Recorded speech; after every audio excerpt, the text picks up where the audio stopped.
somehow my headphones fell off my head. Welcome back, guys. JE Live. We're doing something a little different today. I'm joined here with Roy Countryman. You guys have seen him. He has been a guest on the show before. We had a great conversation, so I figured I'd bring him back and the whole entourage we have here. Roy, I'm just going to let you introduce the book.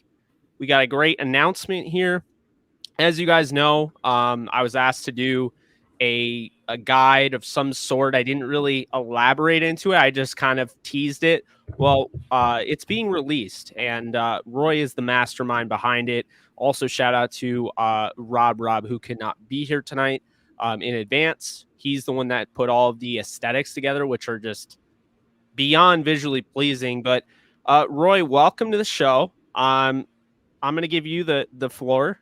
And you let me know. We'll fast forward through the different pages we're going to go over, but talk a little bit about this book before we let everyone else in. Well, thank you very much, Jake, for having me on here. It's been a blessing to have you a part of this. This is the second installment, the second edition here.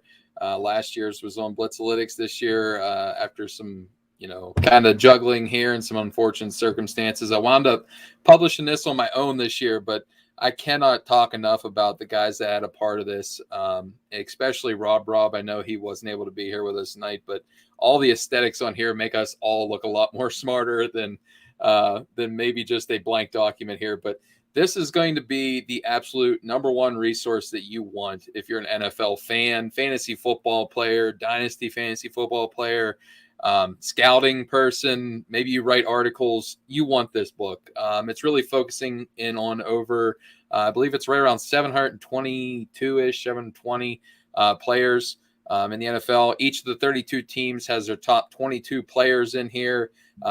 We have unique grading scales. We have depth charts. So right before your fantasy draft, you want to get these. But I have a great group of guys here and some of the best minds that are going to be in NFL front offices and, some big places here before too long. You're going to want to know these names. But it's been an absolute amazing run here this year. Probably next year we'll have it out just a little bit earlier. But it's just been an amazing ride. And the other cool thing about this is we actually had permission, reached out to the Senior Bowl, the East-West Shrine Bowl, and the NFLPA Collegiate Bowl. They allowed us to use their logos to kind of put it out there for their alumni that were in the game. So if you go through and look at some of the different things here, they have their own ads in here. But then as you're going through the 22 players, you can see, which teams really dwell upon in their scouting process these all-star games and being able to spend time with these players. So that's another kind of twist here for the scouting community. You can see maybe, like the Steelers or your Rams, that they're a little bit more tending to go towards collegiate guys, the bowl game participants here. So it's been really interesting. I got to also throw out a couple big thanks. John Murphy was a big help in this project as well. We had some late night phone conversations and some insights that he was able to get me. And also my mentor, Russ Landy, great guy, a lot of good insight from him. Both of those guys, also in addition to myself, have a top 90 list in here. And that's really featuring the top 90 players out of the entirety of the book. So out of 700 and some guys, you're going to have the top 90, at least in our three guys' opinions here of that as well. And a huge shout out to Shane Hallam, who was nice enough to give us a very glowing forward here in the book. And just a great bunch of guys, a lot of good feedback here. And I'm excited to see where this project keeps going each and every year. But I do want to kind of spoil the beans here a little bit, Jake, before we get into discussing the grading scale and stuff. But right now, Jake's listeners, his Rams section, while we're live here, we have a special promo code for him here. If you go to the website right now, prospectencyclopedia.com, go to shop, go to the Rams section, the team PDF. We are selling them by team and also full PDF. If you go in there to the coupon code right now and type in all caps, JE Rams, you're going to get that one free right now during the live broadcast. So you can go read your guys' work here. If not, you definitely do not want to miss out on that during this time. So, and we're also giving away the Buccaneers as well, because we always find it kind of cool to give away the Super Bowl champs just to kind of get you to break the ice and get you to understand what's in the book here. But if you would, Jake, let's spin it in here to the grading scale just so they kind of understand where we're coming from here.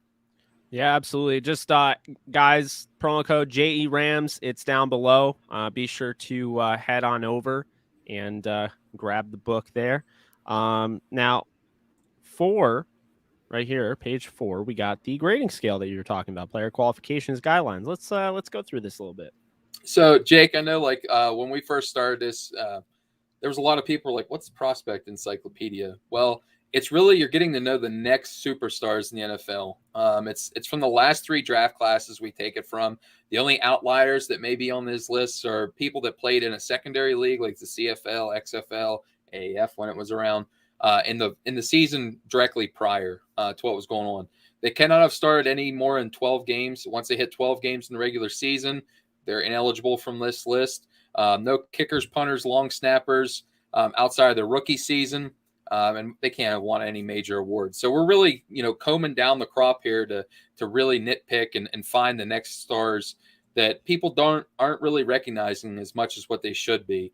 And also the one other thing that we included in this year's edition was international players. The NFL is really broadening their approach with the way of bringing talent in. Also our professional league up north, CFL, they actually had a global draft this year.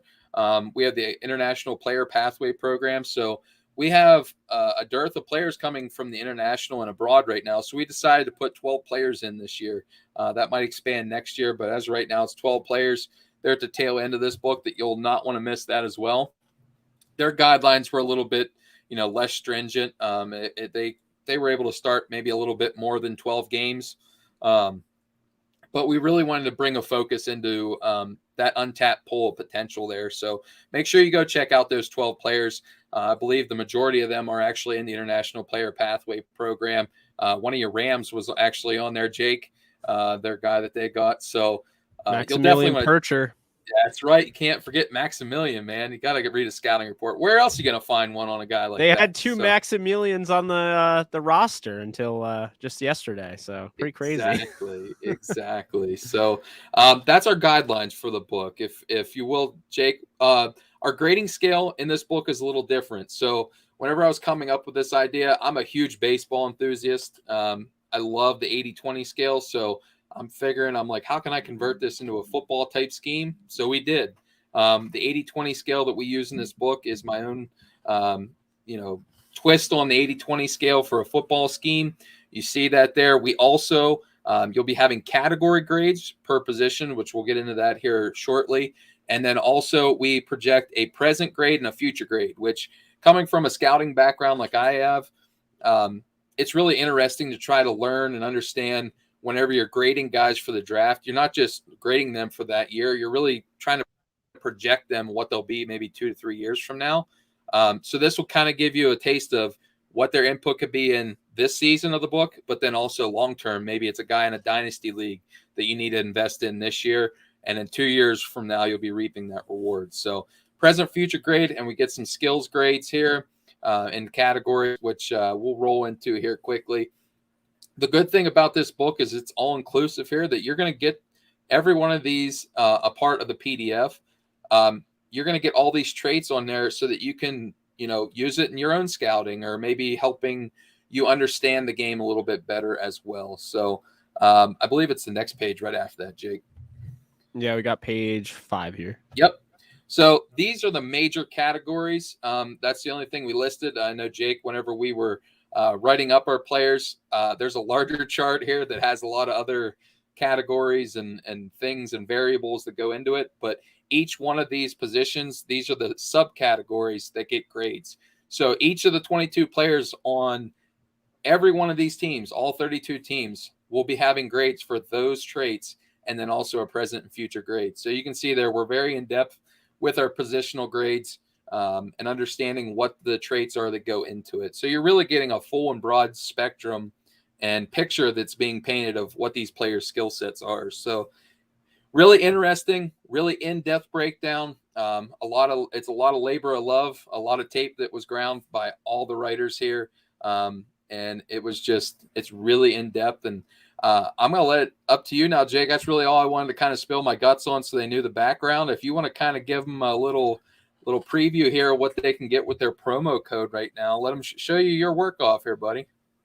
Yeah, guys. So, thank you so much to Roy and honestly, everyone. It's been just such an honor to work with all these amazing writers. And I mean, of course, the graphic designer we have, Robert Robinson, who I, was gushing about earlier, but I wasn't sure if he was in here. So I wanted to make sure he heard it. So now I know he has. But regardless, yeah, we'll get, right into it. We're just going to take a quick peek at it. You guys can get it for free. This portion of it, my portion, covering the Rams. You guys can get it using JE Rams promo code. And Roy, what website can they go get that? Let's make sure it is it is prospectencyclopedia.com. We got it right there, so it's prospectencyclopedia.com. They can go to it right there. There's a main page, but then there's a shop button. Go in there. We're selling all 32 PDFs of the teams separately, or you can go and get the full PDF for $15. Each team PDF is $1. So whether you want to buy 5 PDFs or you want to go buy the entire book for $15, you're not going to be sorry for either which way you're going to be missing out there. You're definitely going to want that, especially for the season coming up. Now, a quick disclaimer before I get, someone who wants to be a smart ass, so to speak. Cam Akers, this is right after Cam Akers tore his Achilles, unfortunately. So we do not have the Brian Allen shocking news that he's going to play center. I don't think anybody could have predicted that, but he's going to start at center. And I'm sure that, they made some other, pickups. They got Donovan Olumba, Tyler Hall, they just signed. Like, those guys are obviously not going to be in the book. And that's exactly it, Jake. I'll let me jump in here quick. There is a portion here in the first few pages. There's a little disclaimer. Everything, it's hard to keep update with all these roster cuts. Everything in this book was up to date, including the depth charts, as of the 1st of August. Anything after the 1st of August, there may be some little bit of hit or miss, but, Cam Akers, even with that injury, he's going to be a big player down the future for him. Yeah, absolutely. And the hope is that, he'll make a full recovery here. And that's definitely the hope. I'm curious to see, as we've talked about, I'm curious to see Marlon Mack and how he comes back because he has a similar injury and he's playing this year. So, we'll see. But here it is. Cam Akers was the number 1 prospect on the Rams side of things. According to my grade, had a future grade of 75, which you just went over, Roy. That's pretty good. That's pretty good for your number 1 guy. And since you guys are probably wondering, those are the top 5 there. So you have Akers, Van, Darrell Henderson, Terrell Burgess, and Tutu Atwell as the top 5. You can check out the rest for free by typing in JE Rams at checkout for this. You can get this for, I believe it's listed as $1. You type in JE Rams, you get it exclusively to the viewers here. You get it for free, and there'll be other ones. Anything else you can get for $1 on the site. The book in total is $15. Absolutely. So now we're done with this section. We're gonna bring everyone in. Everyone's been waiting so patiently. It's been nearly 15 minutes. So let's open the floodgates. I can't even talk. Let's get rid of this screen share here. This is pretty cool. I'm not going to lie. Shout out to StreamYard for allowing that. And now send them in. Oh, what's up, guys? How are you all doing? What's going on? Yeah, so this is everyone here. So I have I was going to go from left to right, but of course, we have the bottom here. So I'm Jake ELLENBOGEN, of course. That is pointed that way. That way. That's Roy Countryman, who we were just talking to. We have Ryan right there. Below me, we have our draft guy over on downtownrams.com, Pat Pryor. We got Cody right over in the bottom middle right there. And we have Jack. And I think we have one more that might be on his way a little bit later. So, how's everyone doing? Like, welcome in. It's glad to have you all here. This is exciting. I'm happy we were finally able to collectively get together and talk about this with everybody. It was labor of love for all of us, and I know we were all itching to get this out to everyone. So I'm really excited to be here for sure. Yeah, absolutely. It's great to have you. Let's like we're gonna keep this, managed, of course, try to have like a true roundtable. So I'm gonna go right to Ryan. Basically just gonna talk a little bit about yourself, what you're up to, where my viewers can find your content. And once we have the introductions and everything, we'll go to Pat, then Cody, then Jack. Once we have the introductions, then we'll get into it. We'll just talk ball, which is probably the best thing that we can all do. Sounds wonderful. Yeah, so my name's Ryan Frederick. I'm from the Detroit, Michigan area. So grew up diehard Lions fan, and I joined Dynasty Draft Room during quarantine in 2020, and was happy to move on with them when they merged with NFL Draft Bible and Sports Illustrated. And that's how I met everybody here.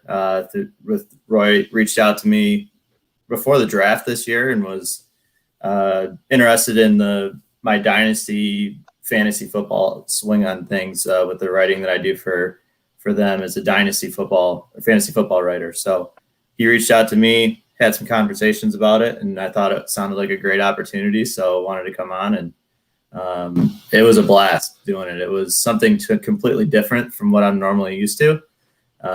Going from the fantasy football side of things to having to dissect more real football information and put that into words, but also give it a dynasty swing to it with where my background was from. So I thought it was a lot of fun. I thoroughly enjoyed it. So.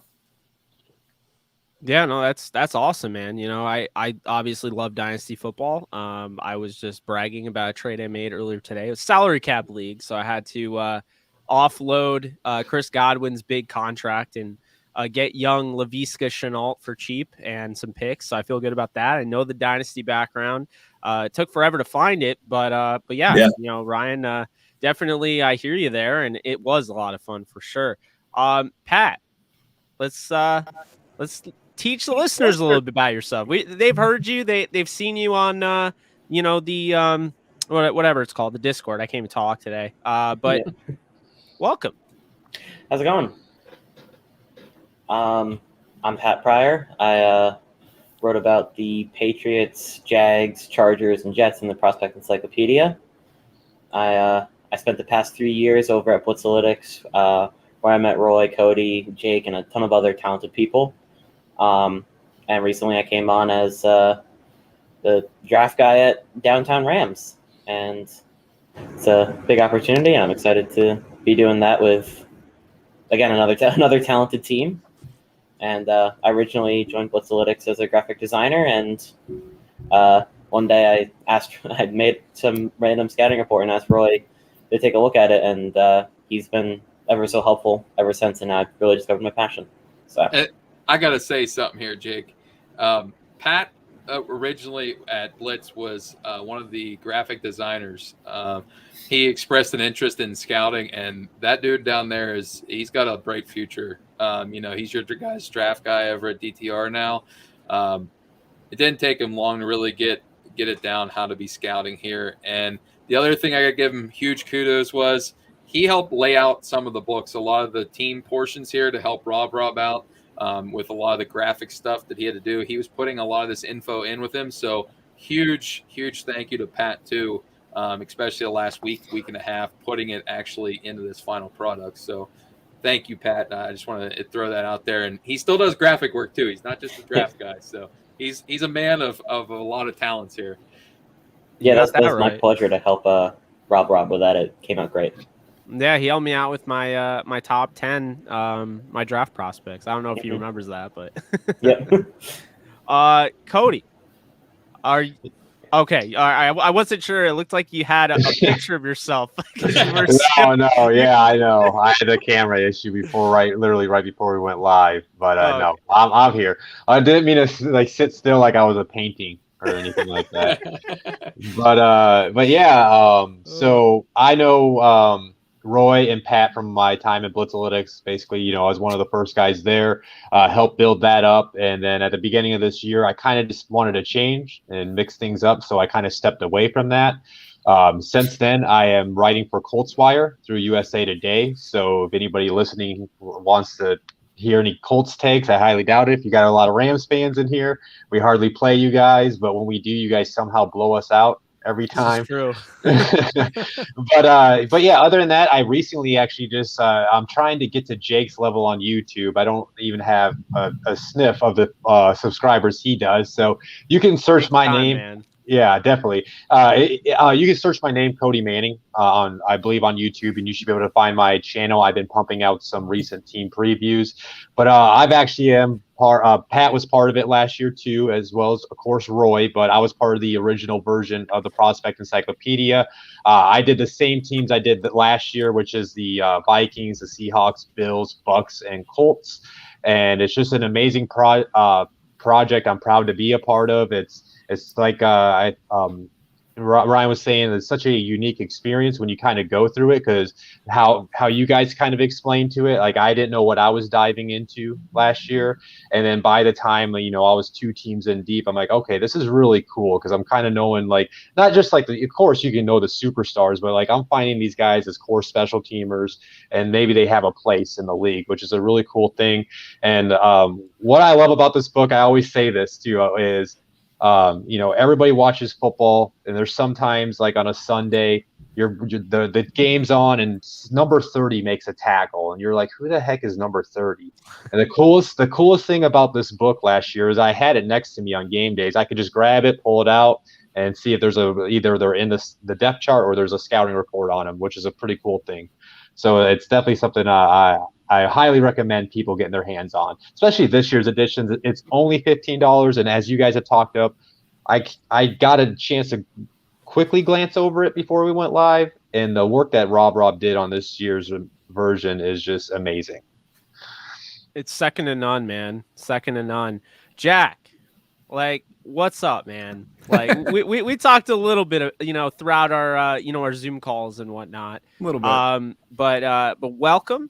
And tell my listeners what you're doing, who you are, what they need to know about you.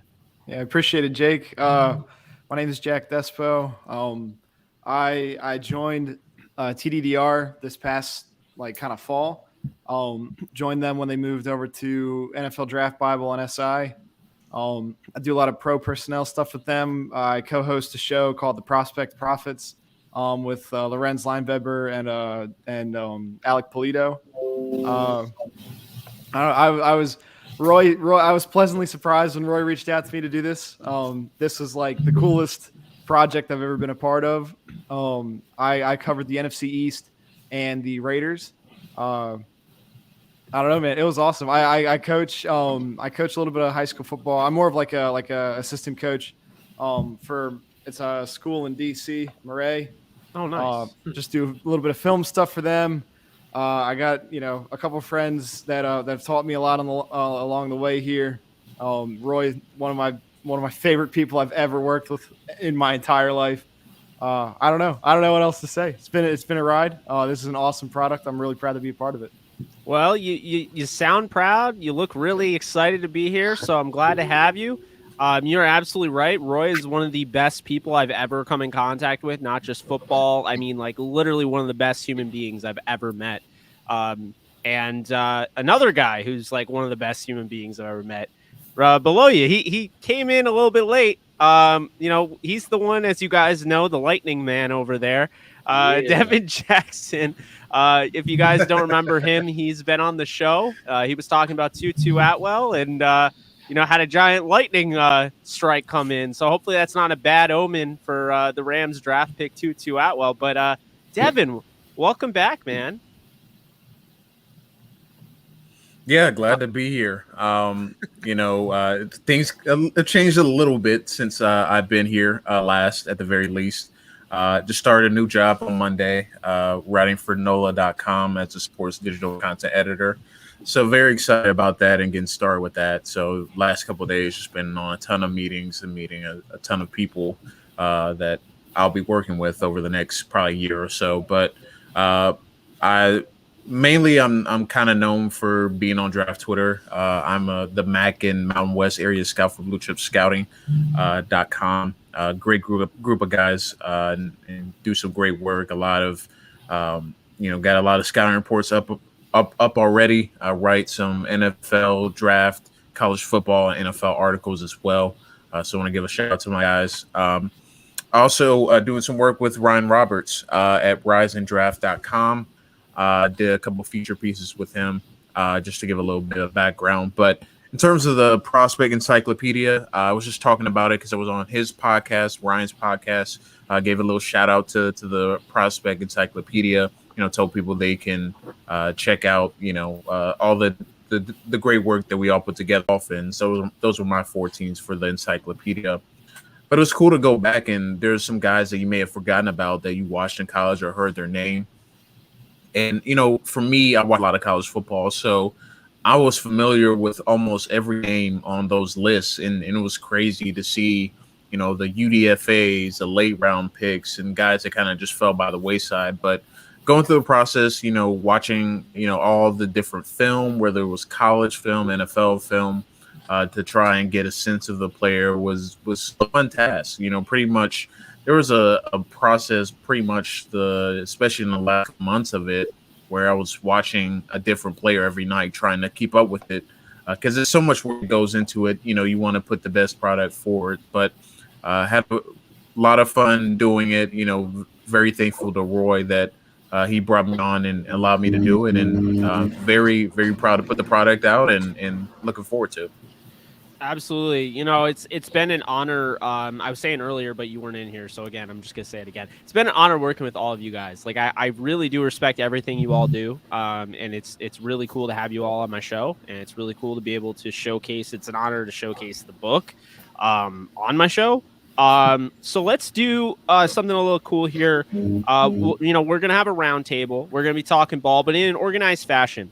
Let's all answer the question. When you were scouting, whatever team you were scouting, whatever teams you were scouting, what's one player for each one? We'll go in the same order. One player that stood out to you that you didn't expect to stand out, that graded higher than you expected, and one player in particular that you thought was going to grade up here and actually graded out lower than you expected after watching. And I'll start, right off the bat. I was surprised how much I ended up liking Ernest Brown IV in my, rewatch of his film. This is somebody initially when they drafted him out of Northwestern, I was looking at who was on the board, and I did the same thing with John Franklin Myers. Although I kind of was, intrigued a little bit by him, a guy that the Rams had drafted in the past, more of that tweener, can play defensive end, can play outside linebacker. And I came away, pretty interested in what Ernest Brown's future could be. I look at the fact they have Eric Henderson as their defensive line coach, one of the best in the league, left the Chargers, came to the Rams. He's been great. And I just think that Ernest Brown, the fourth, to me, was drafted as a long-term guy. And I was really impressed with, I could definitely see the pass rush ability and, his potentially in the run game moving forward, and see, a potential starter in the 5th round, which is, what has allowed the Rams to essentially not need first-round picks that they just, offload because they draft so well in the later rounds. He was really impressive to me coming in at 7. Well, I just spoiled it, but he's 7th on my board there. And then I guess a guy that I thought would, grade a little higher, or maybe I was hoping would grade a little higher, was David Long Jr. Because for a while, I've really given him a lot of crap because I didn't like the pick. I felt like there were other guys there. He's come in and he just hasn't been that effective. And, I've seen Troy Hill, and, this is a guy in 2019 was drafted in the 3rd round in Michigan. And the same boat, you have Darius Williams, who we're talking about, as the starter next to Jalen Ramsey. And I expected David Long to not get beat out by a UDFA scrap, like Darius Williams. I expected him to not get beat out by Troy Hill, who it seemed like he was on the cusp of getting cut every year. And so to me, I looked and I was just hoping. I'm like, there has to be a reason with David Long. Like, I'm just missing something. And when I went back and I watched it, I was like, no, I think I'm pretty sold. I mean, I gave him a solid grade, and, you know, he came in at 15. It's not like he missed my top 22.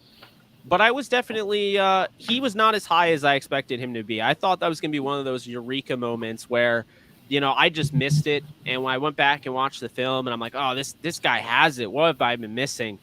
That was not the case with David Long. But I'm going to move on to you, Roy. Who was one player that was higher than you expected and one player that was lower than you expected? So the one guy for me, and I got to talk about my Steelers here. I'd be remiss if I'm not. The Steelers, number 7. I'm just going to spoil the beans here a little bit. James Pierre, the cornerback from Florida Atlantic. He was an undrafted free agent last year, caught on the tail end with the Steelers. He played a lot of gunner. Really dived into his tape. Man, the physicality as a tackler, and he didn't leave a lot of separation. He doesn't have great long speed, but he graded out quite highly for me as a starter here with a future grade, and I really thought he was just going to be more of a tail end kind of guy. And on the opposite end of the foot, I believe he was number 19 on the Steelers, Justin Lane from Michigan State. I had high hopes of him. He was a 3rd-round pick a couple years ago out of Michigan State. I'm thinking he has all the ingredients. Well, he just doesn't have the gusto of what James Pierre has. They were both the gunners last year. But James Pierre this year, already in the preseason and training camp, has been making waves that they're going to be able to maybe play him outside and let Sutton shift over down into the nickel position, kind of, you know, mask up that loss of Mike Hilton. So James Pierre is the thumbs up. Justin Lane, I was really hoping to put him in, you know, just barely outside of the top 10. He was having a hard time making my top 22 here. And I had a punter on my Steelers list, and if you haven't noticed him yet, Presley Harvin III, brother, go check out the pictures. That dude looks like a tank. THICC. he is thick. No, I gotta point out something, Roy. You're not the only one in that club, brother. With Justin Lane, he was my cornerback too in that draft. I loved him, and I don't know what happened, but he ain't it. It's not working out. And like you said, James Pierre's been balling out. Just been seeing a lot of reports from, Nick Farabaugh, a guy that I really respect. My cousin Adam was out there, who covers the Steelers, Adam Steele, on YouTube, and just a boatload of, other people. Because I mean, the Steelers have some great coverage, by the way. I mean, that's, so I've seen a lot of that. But yeah, I was really bummed as well with Justin Lane, and I didn't even dive into his tape the way you did. So I don't even know if I want to. Ryan, who is one player that stood out to you, and who is one player that, was definitely more of a disappointment looking at it? Sure. So I'm going to go, I wrote for the Lions and the Bengals this year, and I'm going to I'll do the Bengals first, and it was someone who was lower. It was Travion Williams, running back, that they took a couple of years ago. Coming from the dynasty side of things, when you look at a guy like that in that kind of offense with Joe Mixon's been up and down and he's been hurt, and they had Jeremy Hill and he left, and then Giovanni Bernard was there and he's moved on. But it seems like every year they keep bringing in another running back. This past draft, they brought in Chris Evans out of Michigan. And there's a lot of buzz kind of around Chris Evans throughout training camp and the start of preseason here. So, and then when you watch the two on film and on tape, you can definitely tell that it just seems like Chris Evans has something else that Travion Williams doesn't. And it's a bit disappointing because of the fact that you look at a guy that they took who could run like a 1-2 tandem with Mixon, and he's never lived up to that, and every year he just keeps getting more and more buried. So that was a guy that once I actually dug into watching the film on him and looking at the numbers and everything else, I can kind of understand why. Obviously, there's still a lot of hope there. I think he still definitely makes the team, but he's definitely a bit lower than I imagined going into the process. And then someone who I got a chance to watch a lot, coming from Big Ten country in Michigan and watching Purdue, Derek Barnes for the Lions, took him in the 4th round this year. And he was someone I didn't imagine would break the top 10 for me when I started doing this process, but I have him up at number 6 for me on the Lions. And it just seems like he was able to always be in the right spot, can move from sideline to sideline quicker than seemingly anyone on the field, and just had a knack for finding the football and laying big hits and didn't miss.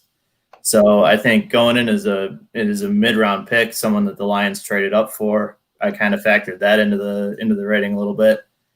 I think he has a big opportunity here to have a breakout rookie year in a linebacker core where he's going to need to step up in a big way.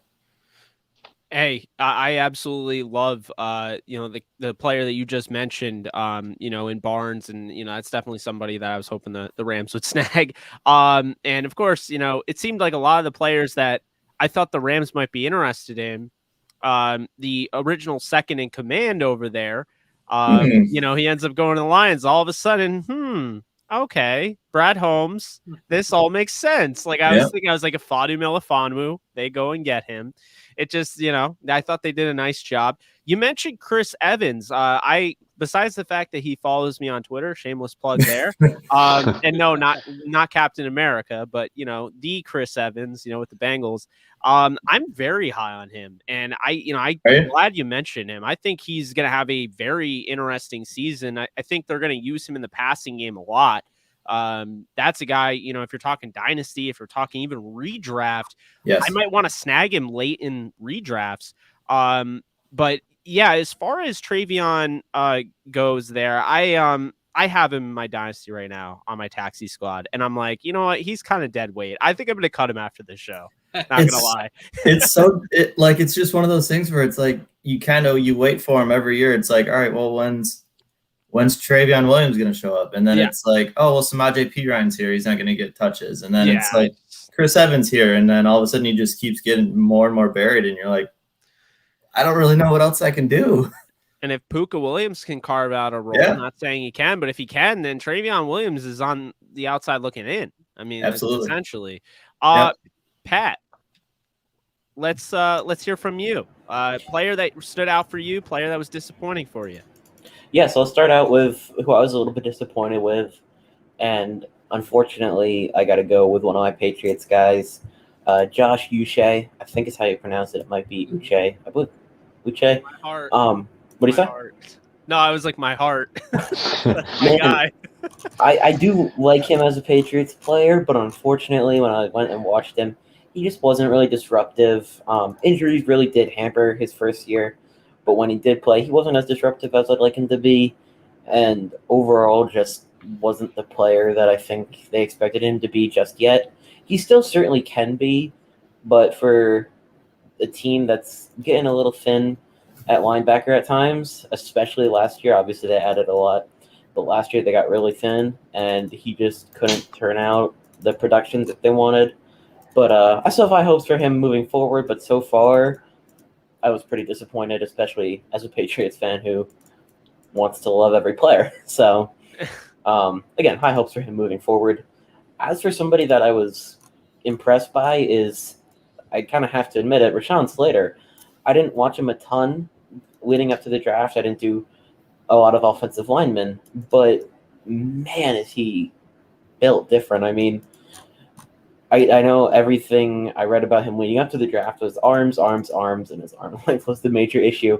But when it really came down to it, I mean, he just makes up for it in every other aspect of his game, his technique, his footwork, his strength, his hands, all of it makes up for that. And, I mean, he's just an excellent football player.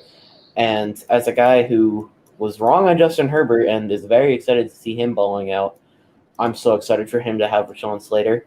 And, I mean, that's your anchor of your line, whether it be at guard if you want to play him there, if you're really worried about the arms. No matter what, he's still the anchor of your line for the next 15 years. You have to lock him up. He's a special football player, and I'm really excited for him moving forward. Yeah, so right off the bat, you said Josh Uche. You killed me with that.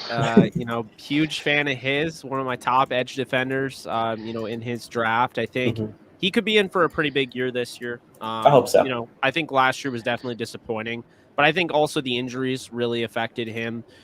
Just wasn't really ever caught up to speed. No preseason, really unprecedented offseason.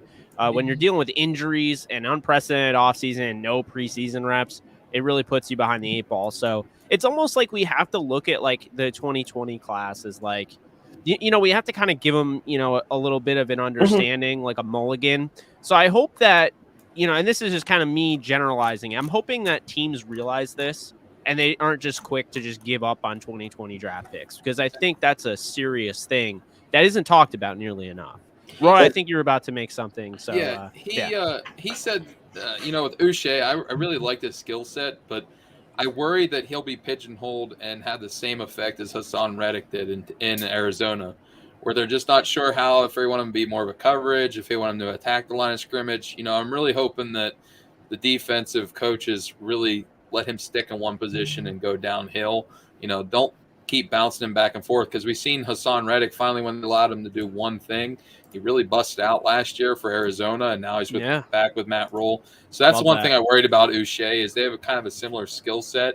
I worry about that with Reddick, and his other guy he talked about, Reshawn Slater, stud, but don't overlook Brendan James, who was his number 9 guy with the Chargers. If you watched their first preseason game, that whole left side of the offensive line was what a monster, man. I think Devin had something to say too there. He got a thumbs up or something, but Brandon James, man, he was killing people there beside Reshawn Slater. He was like the last guy, you know, once all like the go-to tackles in the draft were taken, he was like that last guy I was hoping that would just fall and the Rams could like snag him, because I really liked his tape. I felt like, you know, he was definitely an underrated player for sure. Slater, I had as my 3rd tackle, but I had an elite grade on him.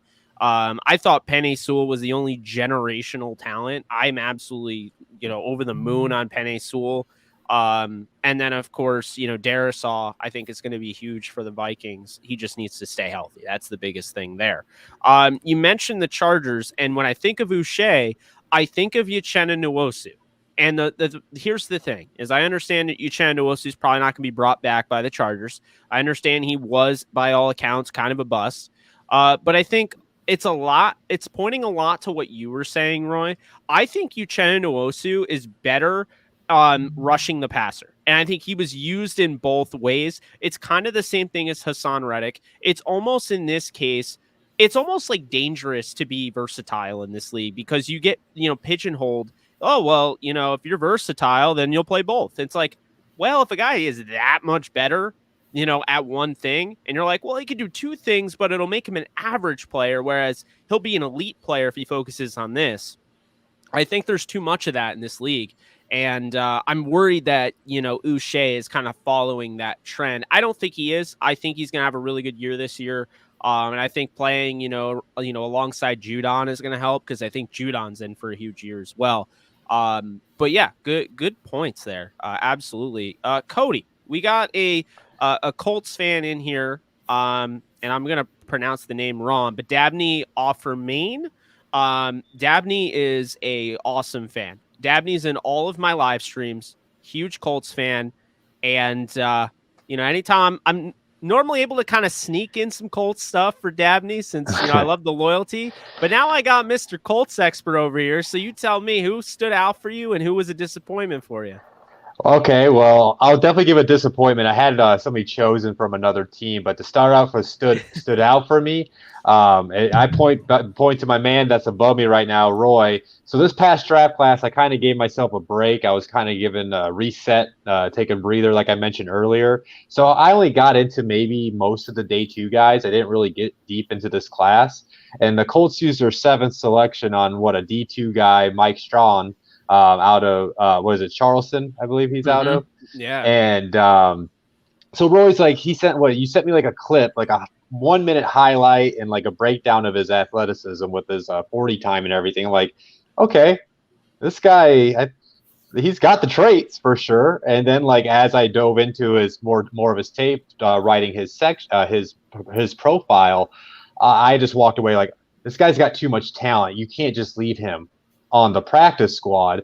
I'm like, maybe I'm just being dramatic as a Colts fan at this point. I was trying to keep myself in check.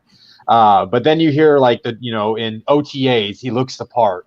He's better than he's not as raw. I think it was Ballard that said it. He's not as raw as people would think he is. And then I'm not sure if you guys had a chance to watch the Colts preseason game.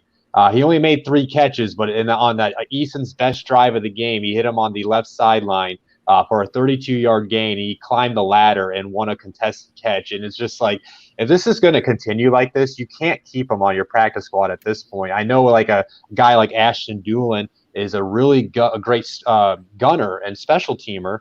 He's shout out to Ashton Doolin. He's in the prospect encyclopedia. I won't give away his ranking, but we do think highly of him. But like at some point, you got to maybe find a defensive guy that can be that gunner, because you can't keep Strawn on the practice squad. So I'm excited to see if he keeps on taking that next step. Go ahead, Roy. Hey, I got to throw it out there. Every time I see him, I get shades of Chase Claypool for your Colts, and it makes me want to call him Indytron. I just got to throw that out there. Got to do it. So, but go ahead, Cody. Don't want to steal your time. I was just going to wrap him up really quick. I mean, you see Reggie Wayne, Chad Johnson, Robert Mathis, like all these former Colts are now speaking highly of him in the media. Steve Smith spoke highly of him that day. So I'm excited to see what he can grow into. But as far as like a quick disappointment, it was just Ben Banago. He was actually I think a top 5 player for me in last year's prospect encyclopedia. And then he has dropped in this year's list. I'm hoping what he's done in camp he can build upon. But the fact that he was a healthy scratch last year, he's supposed to help make an impact from the edge rusher position. He's got all the athletic traits, to get the job done. I still believe in him, but kind of like how Pat feels about Uche. You got high hopes out of him. And speaking on that, like with the injuries with him, I'm a Uche fan too. And what I point to is from last year's book. I got on my former colleague Alexander Amir. He was kind of low on Quinnen Williams after his rookie year, and I'm like, but Quinnen was hurt. You got to understand that. And he bounced back as a sophomore. Injuries will have an impact on somebody's play. But what I was going to pick though for my disappointment was Keyshawn Vaughn. I thought highly of him in last year's edition. I thought he could be a 3-down player. I thought he was a good, solid pass blocker. And this year, they at one point, Leonard Fournette was in the doghouse. Keyshawn was starting to see more snaps. You thought he had an opportunity to seize the role, at least split more touches with Ronald Jones and Leonard. And then he had struggled with his vision. He had drops and passing downs, but Tom Brady's not going to deal with. And then he was fumbling the ball. And then you go see them retain Leonard Fournette again. And then they added Giovanni Bernard. So you wonder where his future is on the team, but it kind of sounds like he is at least working hard in camp. So I still have hopes on him as a back in this league. I just wonder if it will be in Tampa going forward. I hear you there. I was a big Keyshawn Vaughn fan, watching his tape, and then, they select him early on in the draft, and I'm thinking, ooh, okay. And, if you play Dynasty early on, you get an early on rookie draft. I mean, depending on how early you drafted, he might have gone in the first round. He might have gone in the top 5 even. And then, of course, they drafted Raymond Calais in the 7th, and they end up just, cutting him outright. They try to sneak him on the practice squad. The Rams picked him up. But, then they get Fournette, and it's like it kind of shows you the unpredictability of the NFL and why you need a book like this, because you need to know the next man up in case something happens, like a Cam Akers or, say Leonard Fournette didn't end up working out and that deal fell through, then you would have been able to know, like, oh, Keyshawn Vaughn. As far as Michael Strahan or Strawn or whatever, I still struggle with it. That C in there makes me like struggle, but I'm basing it off what the Colts announcers were saying on Sunday. Yeah, I'm gonna say Strahan, because that's what I interviewed a player, and I'm totally forgetting his name. And one of you might know him, a linebacker. I think he played for the Falcons, Strahan. But yeah, I was a fan. He stood out to me on tape. That is definitely somebody, kind of remind me a little bit of Denari Alexander, with the Rams and Chargers. Missouri wide receiver that had first, second round talent, but had, 7 different knee operations. Poor guy. Strahan doesn't have that though. And really the only thing that people are even, like worried about is the level of competition, which competition is competition. We still haven't figured that out when it comes to like Trey Lance, when people are like, well, the level of competition. I'm like, they're the Alabama of the FCS. Like, this is still, competition. It still matters. We're going to bring Devin in right now.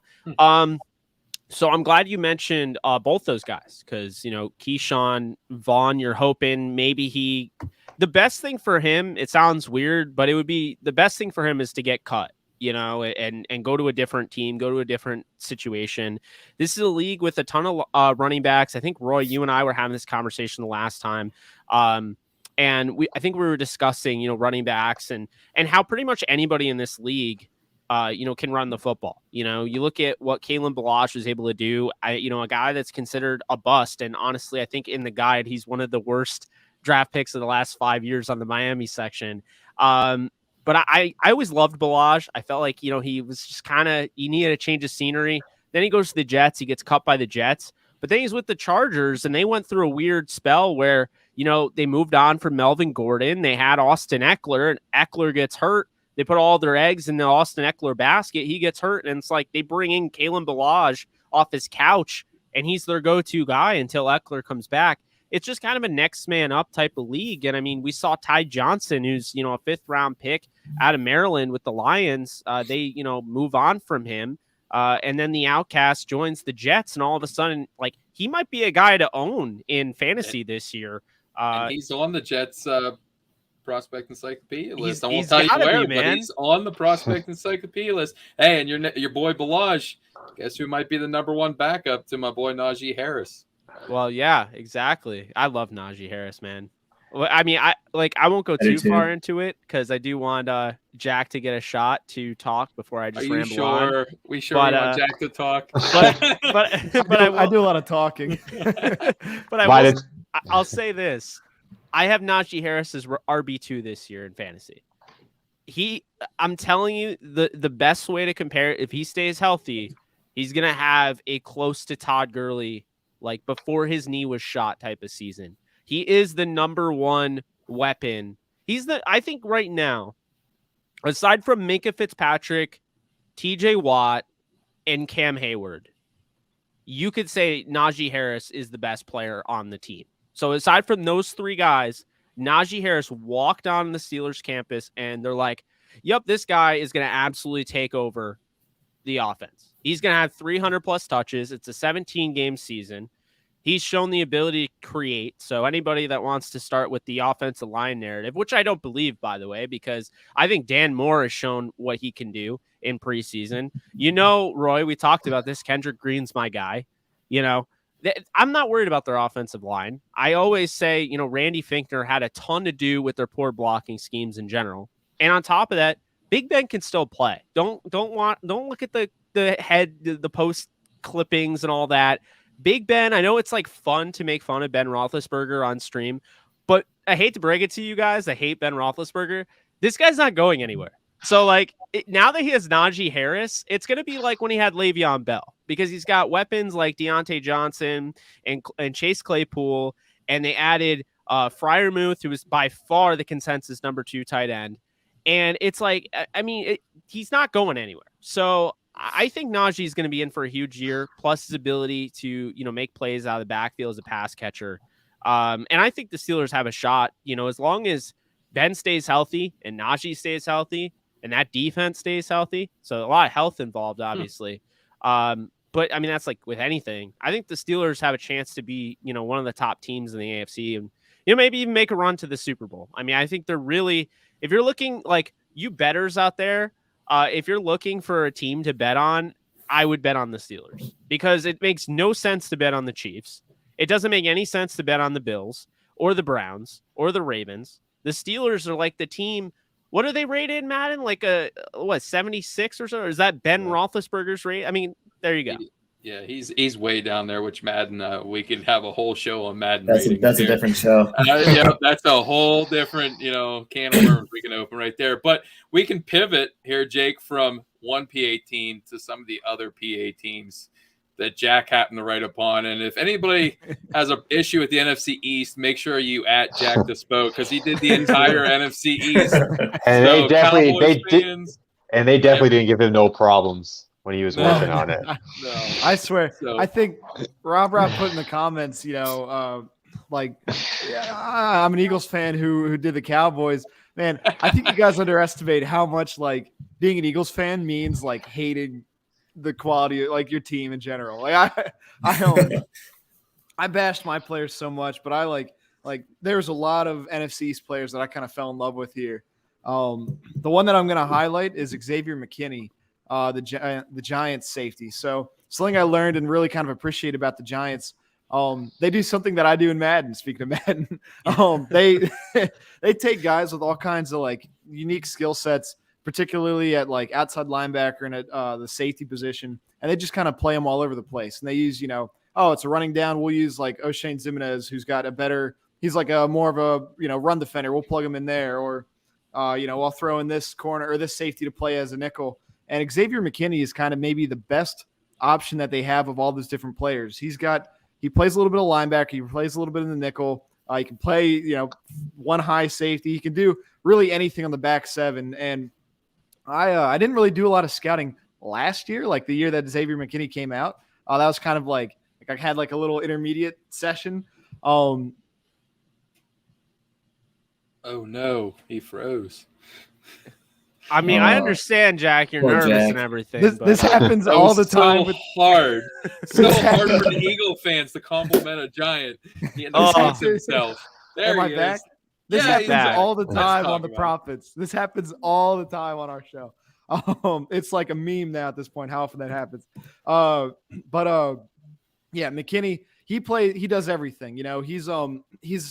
He has a similar skill set to a guy like Isaiah Simmons, just lacking the athleticism and that body type. He can do really anything. I think he missed like half the season last year because of, I think it was a leg injury. If my memory, does. I think he missed the whole season. I don't think he played last year. No, he played. He got played in. a little bit because it was like I think one of his first snaps. He was just doing press coverage against CeeDee Lamb, and it was like his fifth snap. He had an interception, but it was taken back for like a DPI or something. So like he showed on guy. like minute one, this man could play, against a wide receiver who's considered, one of those guys who's just gonna CeeDee Lamb is the next great wide receiver potentially. And you locked him down immediately. So I'm a really big fan of Xavier McKinney. I think he embodies everything that the Giants are trying to do on that defense.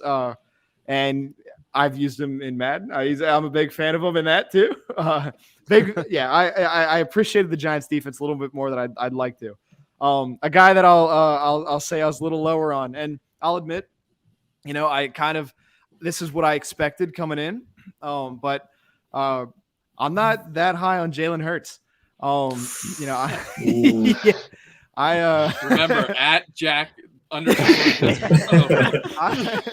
praises a Giant and trashes his franchise quarterback. Let's see how this goes. My God. It's a franchise quarterback if you think he's going to stick around. So he's It's just true. a quarterback right now.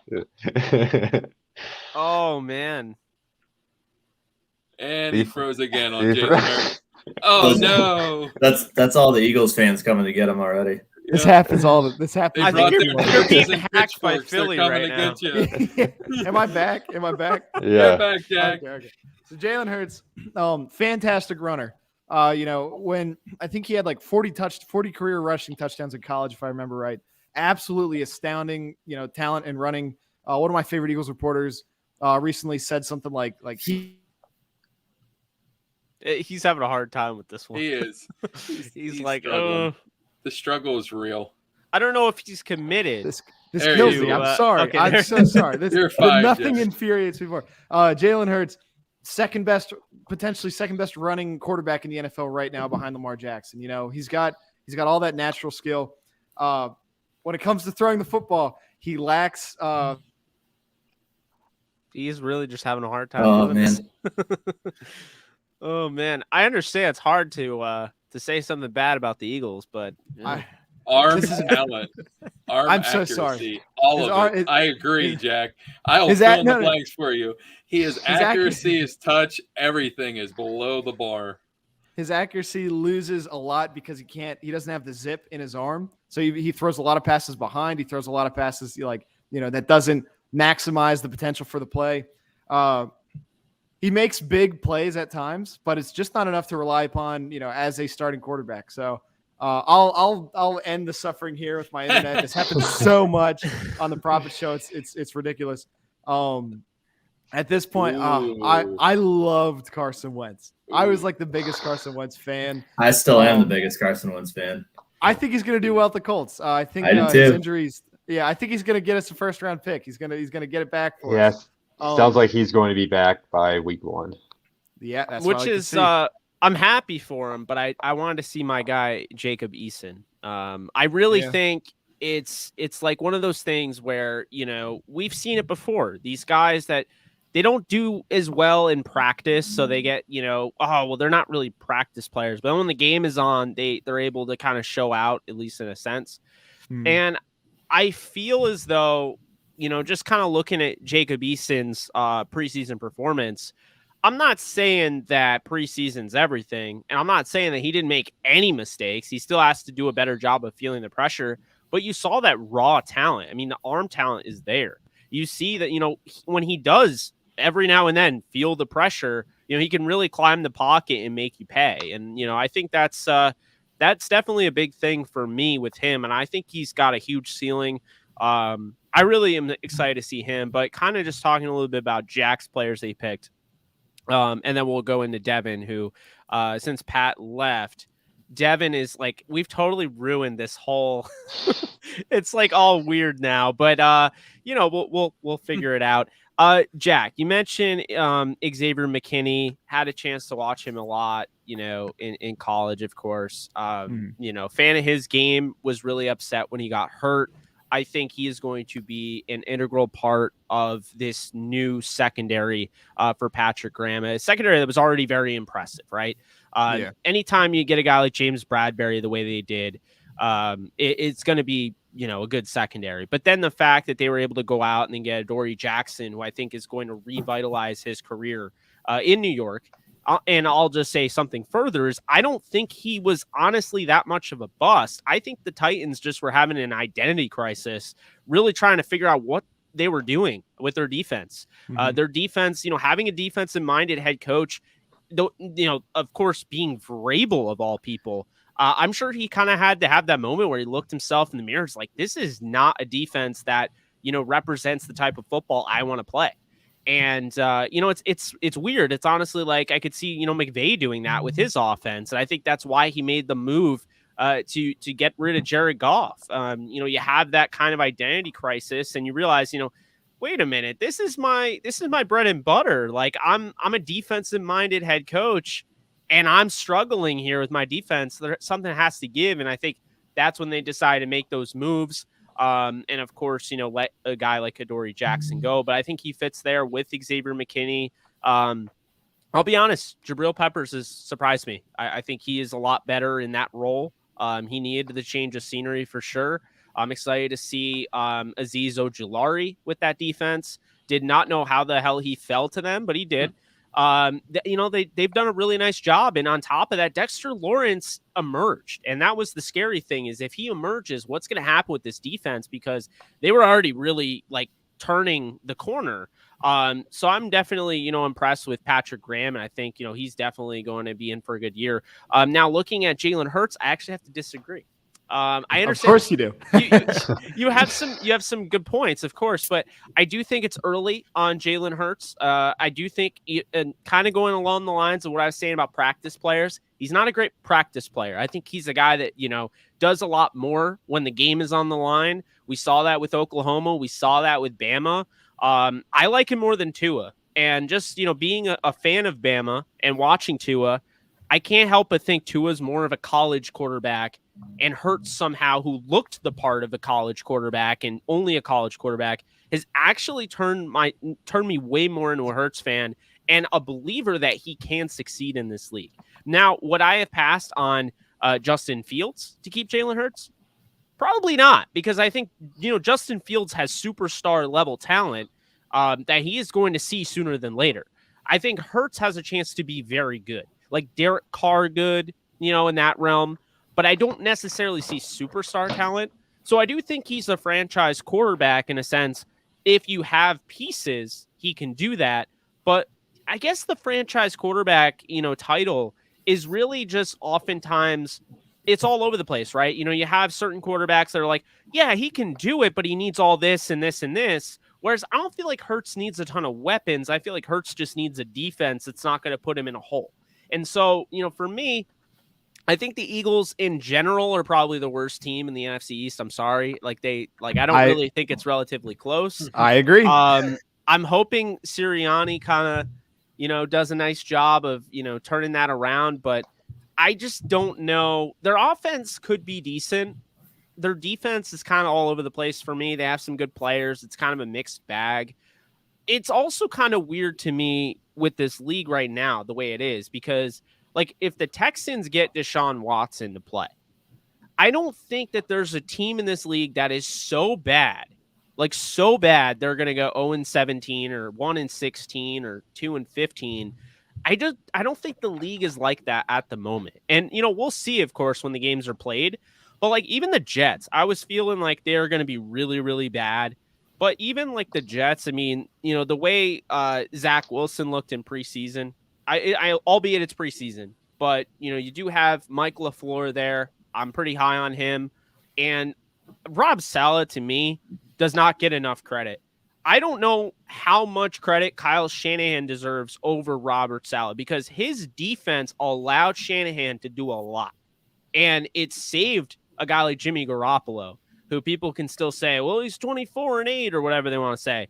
Let's be honest here, okay? Robert Saleh, he was huge for that 49ers team.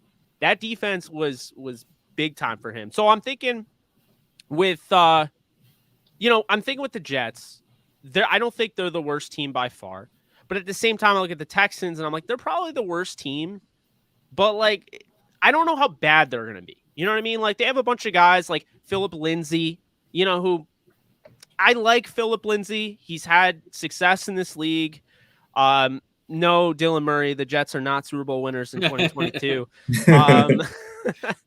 But I think we're at a weird point in the league now where even the Bengals, right? As long as Burrow doesn't take a huge step back because of the ACL, I don't see the Bengals being god awful. I don't really see a bunch of teams that are just terrible. And I think that's the thing is I was looking at the Eagles and I'm like, I don't really love them. And I do think they're clearly going to be the worst team in that division, but I don't think they're going to go 0-17 the way some people want to make it out to be. We're at a weird spot in the NFL right now where there's just not a god awful 0-16 Lions-esque team. And I think that's a good thing. I think it's going to make it more competitive. And it's really hard to predict because it's weird. It's now we have 7 teams in each conference making the playoffs, and I still don't even feel like I'm confident. It could be, a 10-team race down to the wire, especially with the 17-game schedule. I do think more so in the NFC, there's more front runners where you have, in my opinion, the Tampa Bay Buccaneers, the LA Rams, and the Green Bay Packers with Rodgers. But then, you have in the AFC, I mean, I'm super high on the Chargers. I have the Chargers in the Super Bowl. So I think the Chargers are going to be great.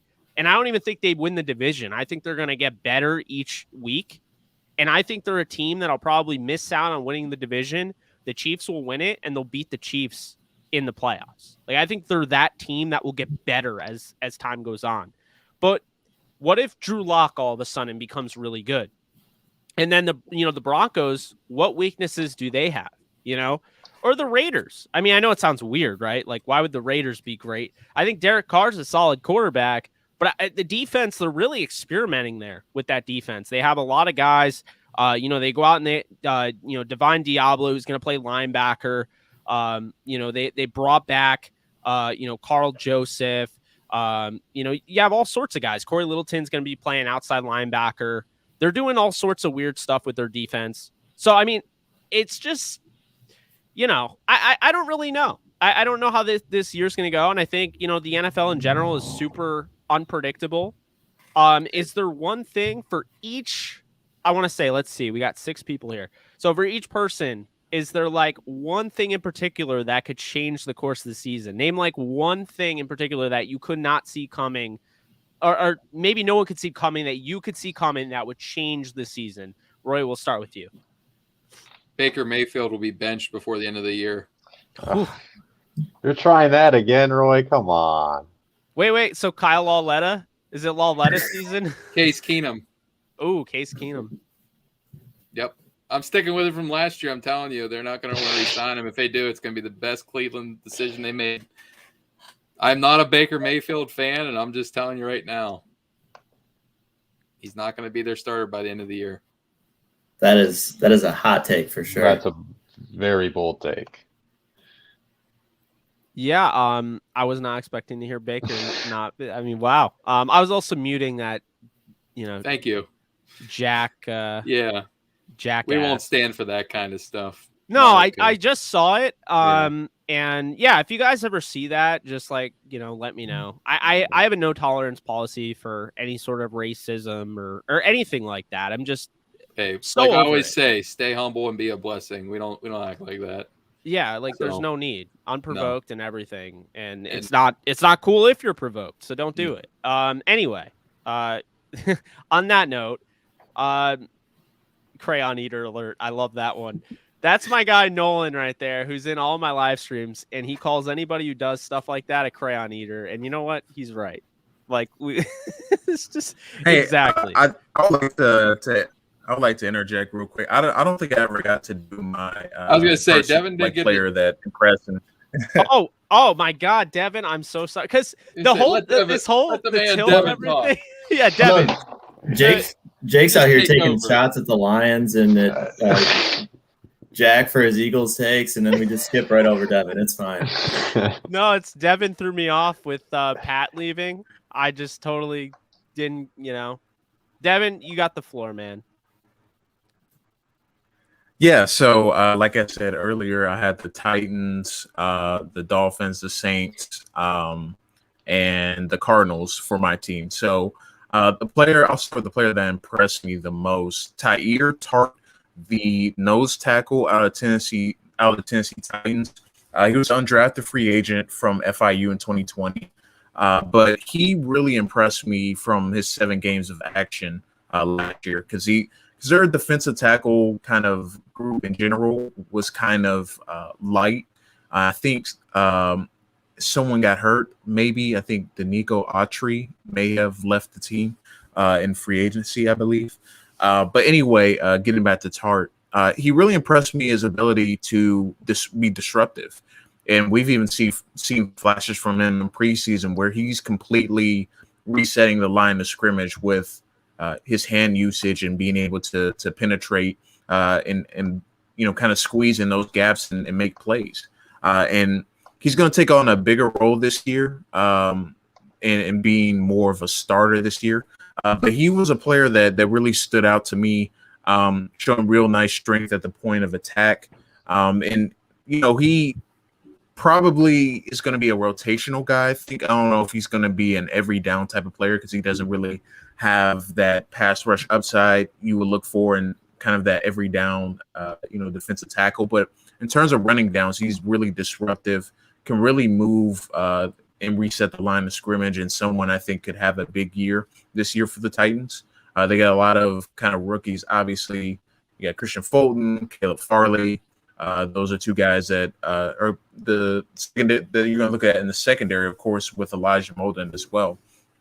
So they really rebuilt their defense in general. But I think Tart is going to be someone that kind of flies under the radar and people don't talk about too much.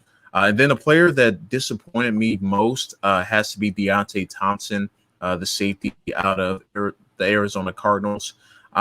He just something about his game just is not translating to the next level. Because I had a chance to cover the Alabama football team in 2018, so I got to watch him up close and personal. And he looked really athletic, really dynamic, ability to make plays on the ball, fly downhill. We knew he could hit as well as any safety in that draft class. But injuries, his medicals came back pretty negatively heading into the draft process. And then also, just not being able to get his head around in coverage. It's been a big deterrent for him in terms of separating himself in that safety room. And he's going to have kind of a tough battle in terms of getting those reps at safety. They just drafted James Wiggins. They got Chris Banjo on the roster as well for the Cardinals. And he's just not separating himself as you would like. And he's very good in zone coverage, being able to see everything in front of him, be able to make plays that happen in front of him. But when he's asked to play in those deeper zones and be manned up, that's where kind of his deficiencies lie.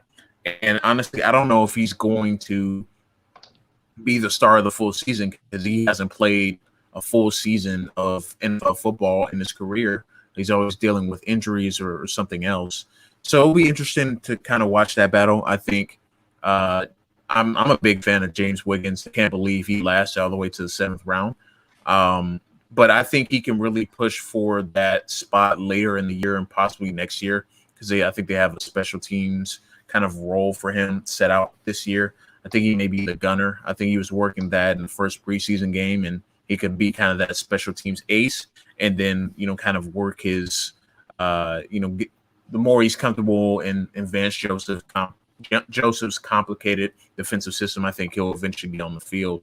But, yeah, Deontay Thompson did not impress me at all, really, on film. I believe he was like my 15th ranked player and didn't have a great future grade either. But, yeah, those are the two guys that stood out to me. Yeah, Devin, I got to say, with Deontay, I'm really shocked that he didn't work out because I know he was like a big name in that draft. I believe the 2019 draft. And, being an Alabama fan myself, they've been like a factory of safeties. I mean, just looking at, Barron and Ronnie Harrison and, you mentioned it earlier, with I totally forgot the guy's name from Xavier McKinney. They've had all sorts of guys, and it's like for whatever reason he has not worked out. But the 5th round supplemental draft pick Jalen Thompson has carved out a bit of a role. Like you said, they added Chris Banjo. Charles Washington was a signing from Detroit, and then on top of that, James Wiggins, who by the way was my number 2 safety in the draft. Like I love him. I'm right on board with you. I think it's the injuries with him that has to be the only reason. Derek Forrest, I believe, from that the same draft from Cincinnati was picked ahead of him, if I'm not mistaken. Yeah, he went to the Washington football team. I think it was the 5th round, 4th or 5th round. Yeah, I love them both. But I think Forrest is a little bit below James Wiggins. So I was shocked to see Wiggins go in the 7th. They also got Tay Gowan in the 6th. So I think their secondary is interesting to say the least. I mean, I know everyone is focusing on, well, they lost Patrick Peterson. Well, yeah, but they also have Byron Murphy, Malcolm Marco Butler, Wilson too. Marco Wilson, who tested out of this world. He had I believe a 10 out of 10 RAS score. And then I do like that they of course they have Budda Baker. So I mean, it's not going to be the greatest secondary in the world, but I do think that there's some upside there with Gowan and Wiggins and Wilson. They have to feel good if you're a Cardinals fan, at least, the direction they're going in. Now the other guy you mentioned, so you mentioned Deontay Thompson, and then who was the one that you did like? Pierre Tart. Pierre Tart. That's right. I think he's expected to start at nose tackle, right, for the Titans? Yeah, I have him as a starter under my depth chart. I think he's going. They like to keep their bodies fresh in terms of their defensive system because they run a 3-4 type of scheme.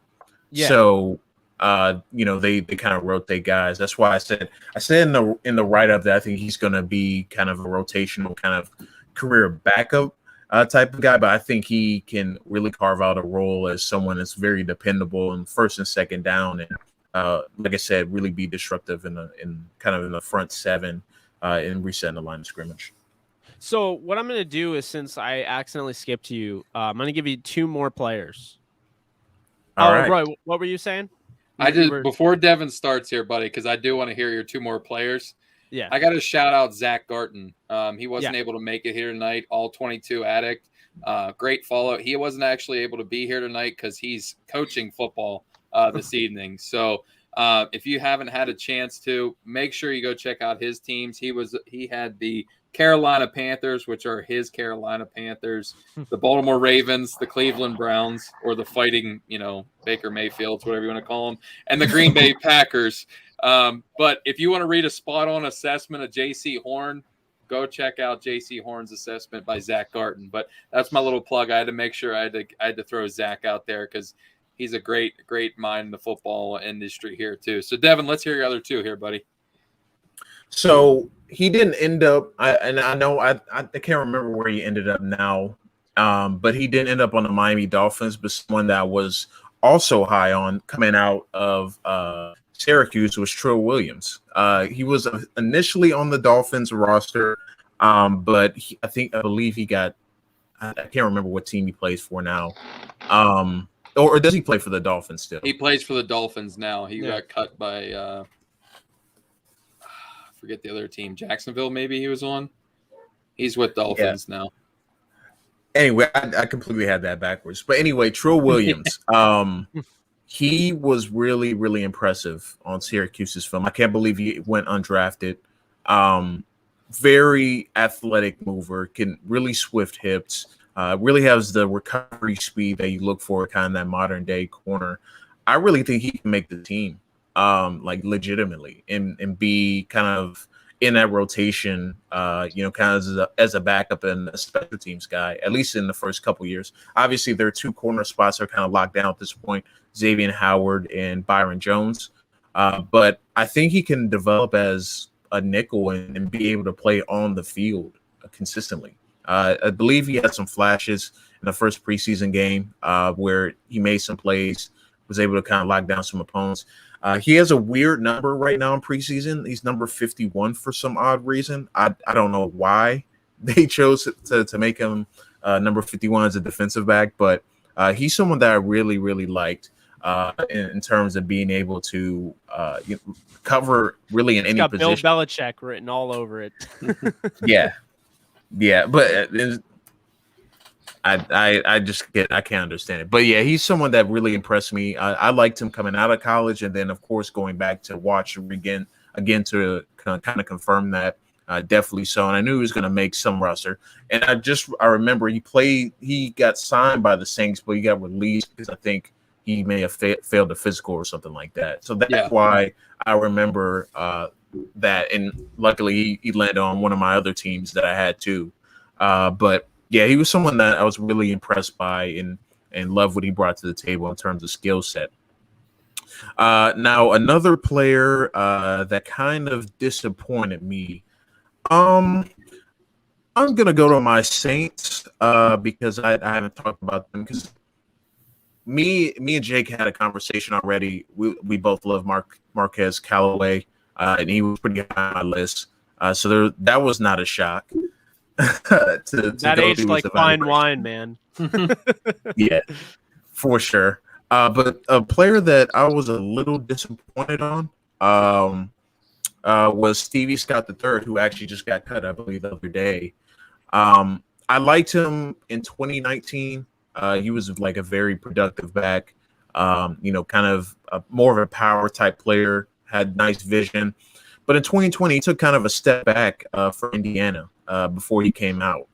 He was kind of more lethargic, not really seeing the holes as well, kind of going down first contact. Then he was dealing with injury. It really doesn't provide much out of the backfield. I was very surprised that the Saints picked him up, mainly because he doesn't really offer much in the passing game, and that's a very important part of the Saints' offensive attack. So I was kind of surprised that he, the Saints made the call. I think it still had him within the top 22 because I thought maybe he could kind of carve out a role and be kind of a practice squad type player potentially. But he didn't even make it to that because I believe Tony Pride Jr. kind of came out of nowhere for the Saints and was running all over the place against the Ravens in their preseason game. But yeah, I was disappointed by Stevie Scott just because, from what I saw in 2019, I'm like, oh, that guy can maybe, challenge for a day 2, day 3 pick. But then after his kind of abysmal 2020 season, then not so great testing, he went undrafted. And then obviously he just got cut a few days ago. So yeah, those were 2 more names to throw out there. And I want to throw something out here, Jake, quick. This is one thing about this book that makes you appreciate it. When you're putting it together, you look at a lot of teams. I know Cody had issues with it last year with a couple teams, and some teams are very deep with young players. Some teams barely have enough players to even make it eligible on the list. I had the Houston Texans, and unfortunately, I think they signed 53 free agents this year out of their 90-man roster. So they barely had 22 players that were eligible for our list. So some of these lists, when you get down to the guys, say 18 to 22, you're kind of going to get to know them maybe for secondary leagues that you might see them in, either CFL featuring them. And we had the XFL coming back here in 2023. I know Jake was a big fan of the XFL. So some of these teams you'll see, they're very deep. There's guys that 22nd player might be a top 15 player on other teams. You can really see how other teams will build their rosters, whether it's through veteran free agents to fill in with depth, or maybe it's rookies that they have more of a ability to fill in with. And I know, Cody, I think last year, did you have the Seahawks that had that issue, or maybe it was the Bills? I forget who it was. But it was well, really, yeah, it's kind of already, I think, unfortunately we saw Cameron Kinley get released from the Bucks this week. It was the Bucks for me last year because, as you can imagine, the Bucks are a veteran-heavy team, so they're cutting people. And it actually kind of points to the benefit of this book. What I was about to feed off what you just said is last year Raymond Calais was my 20th or 21st person in the Bucks list. He got released. He signs with the Rams. Well, you can still read the report and understand what player he is. And one thing I know we talked about in the offseason, I'm glad to see we got it in the book, is we have that index at the end of the book. So you can look up players by their name and find the report in this. So that's a really cool feature. Yeah. And last year's book, we had 704 players in total that was wrote up with a scouting report. Only 33 of them last year on week 1 after cutdown day were not on an NFL roster. So that was 95.3% of all of our players that were profiled and had a scouting report were on a roster in some facet, whether it was either on injured reserve, NFI, COVID list, practice squad, being they were expanded. That's where the depth of the knowledge in this book really comes out. And all these guys that are surrounding me right now, if you're listening to this right now, you want this to be on your phone. Unfortunately, we weren't able to put it in print, but that PDF, you're going to want that on your phone to have for the waiver claims, or just to know the next guy up in the football game so you can talk with your buddies and sound like you're the smartest guy in the room. It is an invaluable resource that you're going to want to have no matter what kind of angle you have as a football enthusiast. Oh, and I got to shout out my man Rob. He's throwing it out here. The fun facts section in this was his baby. Each one of the 32 teams has a special fun fact with. You got to check it out. And your last 3 players there on the right side. I think he even snuck in a little Al Bundy with the Pittsburgh Steelers because they signed him at one point. So it's got all kinds of craziness with the fun facts. So shout out to him for that kind of stuff. But you're getting a little bit of all kinds of entertainment with this book. Yeah, no, absolutely. I think this has been a lot of fun. I understand we've been on for an hour and 30, so I'm going to leave it up to you guys. I can go, a little bit longer, obviously. Got to stream later on. We're going to be streaming Madden 22 on the channel, so be sure, for those of you who are watching, if you want to check that out. I think I'm going to be doing it at midnight, so we're going to I got a suggestion. Yeah. How about we take, out of the 6 of us here, we get to pick one player out of the top 10 that maybe you'll have to play a game with them with their team. For my top 90 list. My top 90 list. Okay, I'll give you my top 10 players for my top 90 list. So you get to choose one of the teams that these top 10 players are on that you have to play somebody with. I have to play somebody with. Yeah. Do I have to go online? It doesn't matter. Or you could just put them on your roster, whatever you want to do. All right. Let it rip. Okay, so my number 1 player was Trevor Lawrence. Number 2 was Joe Burrow. 3 was Zach Wilson. 4 was Tua. 5 was Najee Harris. 6, Kyle Pitts. 7, Jamar Chase. 8, Antonio Gibson. 9, Jalen Waddle. Or 10, Penei Sewell. So each one of the other guys get to pick a player, and then they can nominate one out of the 10. You get to make the final selection out of that. So, guys, go for it there. Who do you want to nominate? Kyle Pitts, because the Falcons are bad otherwise. So we're nominating a player he should play with. I'm kind of slightly. Yeah. Okay. He's got to put him on his roster if he's not going to play with the entire team. Oh, okay. I got what you're saying. Oh, we got plenty of time. Starting off with the Rams, and then we'll probably the funnest person to play with Antonio Gibson. And is that your top 10 I'm looking at? Yes. Yep. Antonio Gibson. So we got an Antonio Gibson shout out. We got Kyle Pitts. Devin or Ryan, who do you got? Down. Tua. Okay, Ryan's got Tua. Devin, who you got? I'm a big Tua guy. Okay, so you got 2 for Tua. Oh, you got Penei? All right. Okay, so Rams, Steelers, Lions, Falcons. What was Cody? Who did you choose? Antonio Gibson. The Washington football team.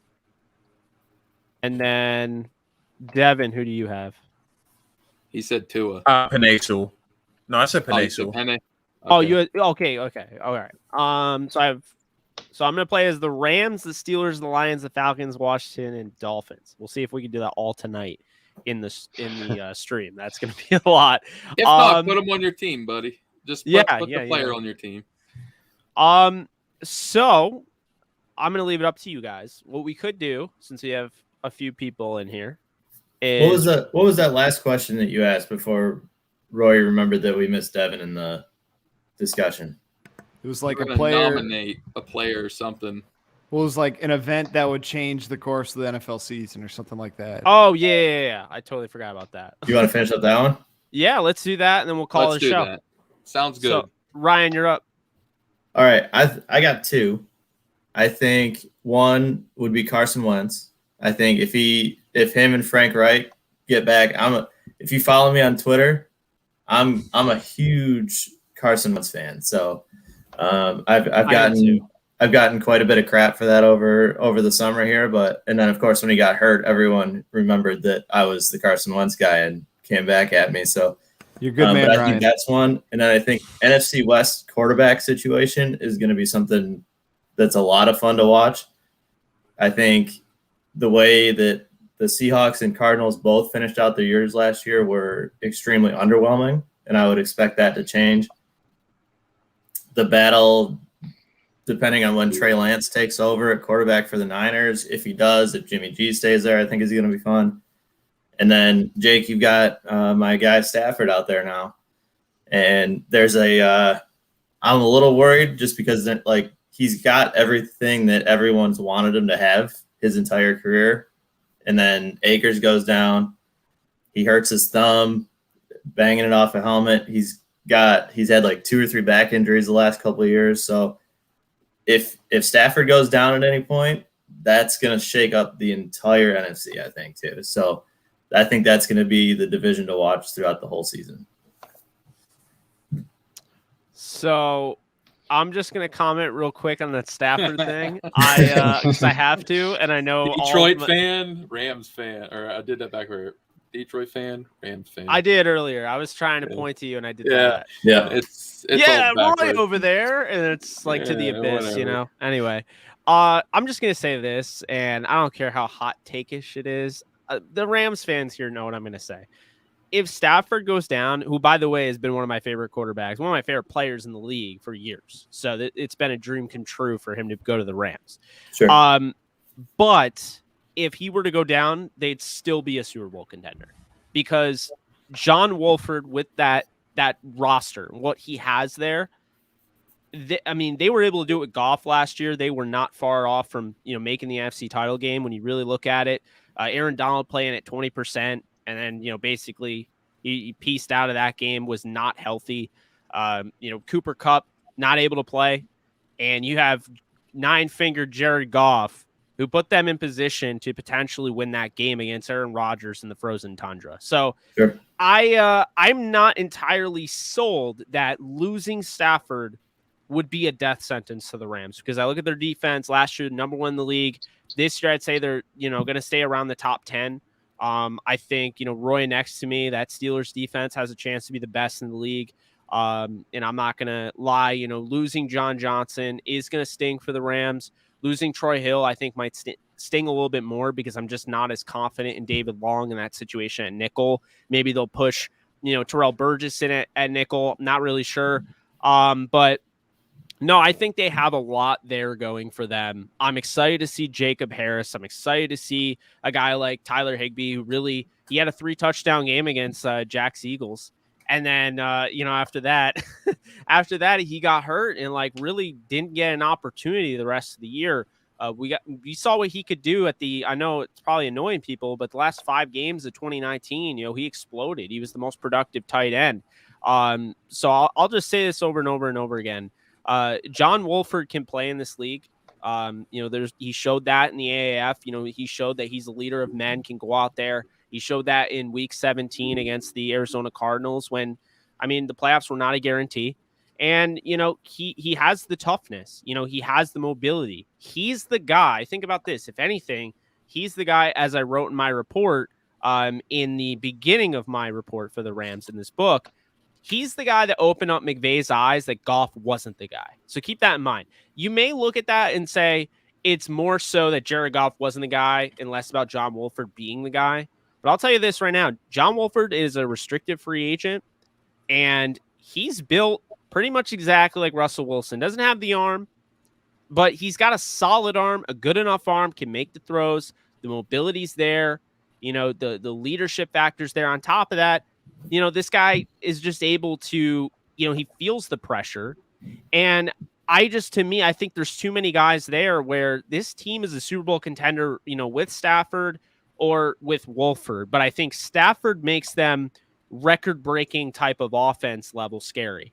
And I think Wolford makes it so you might have to, change the course of how you play the game. You're not going to be able to go crazy. Wolford's not throwing 5,000 yards if Stafford to get hurt first play of the season, God forbid. But Stafford, on the other hand, could throw for 5,000 yards. I believe it was Mike Clay on ESPN who said he could be one of the 6,000-yard passers, talking about different contenders of who could do that in a 17-game season. By the way, not a crazy thought, because Dak Prescott was on pace last year before he got hurt. Yeah. So, I totally understand what you're saying, but I do have to throw out, I do have the utmost confidence and respect for John Wolford, so I had to throw him out there, let people know, look, Rams fans, it's not over with the injuries. It's going to happen. Cam Akers got hurt. Leonard Floyd got nicked up. He's going to be okay. There's all sorts of injuries throughout the season. It's not necessarily the team that wins the Super Bowl is not necessarily the best team. It's the team that does the best job of responding to what it faces during the season. And Tampa is a prime example of that. They could not start the season off worse last year. They looked abysmal. And, as Tom Brady and company started to get the hang of the offense, and especially down the line, where you had a guy like Vita Vea get healthy, the team started getting healthy. Antonio Brown all of a sudden was able to start being an impact player for them.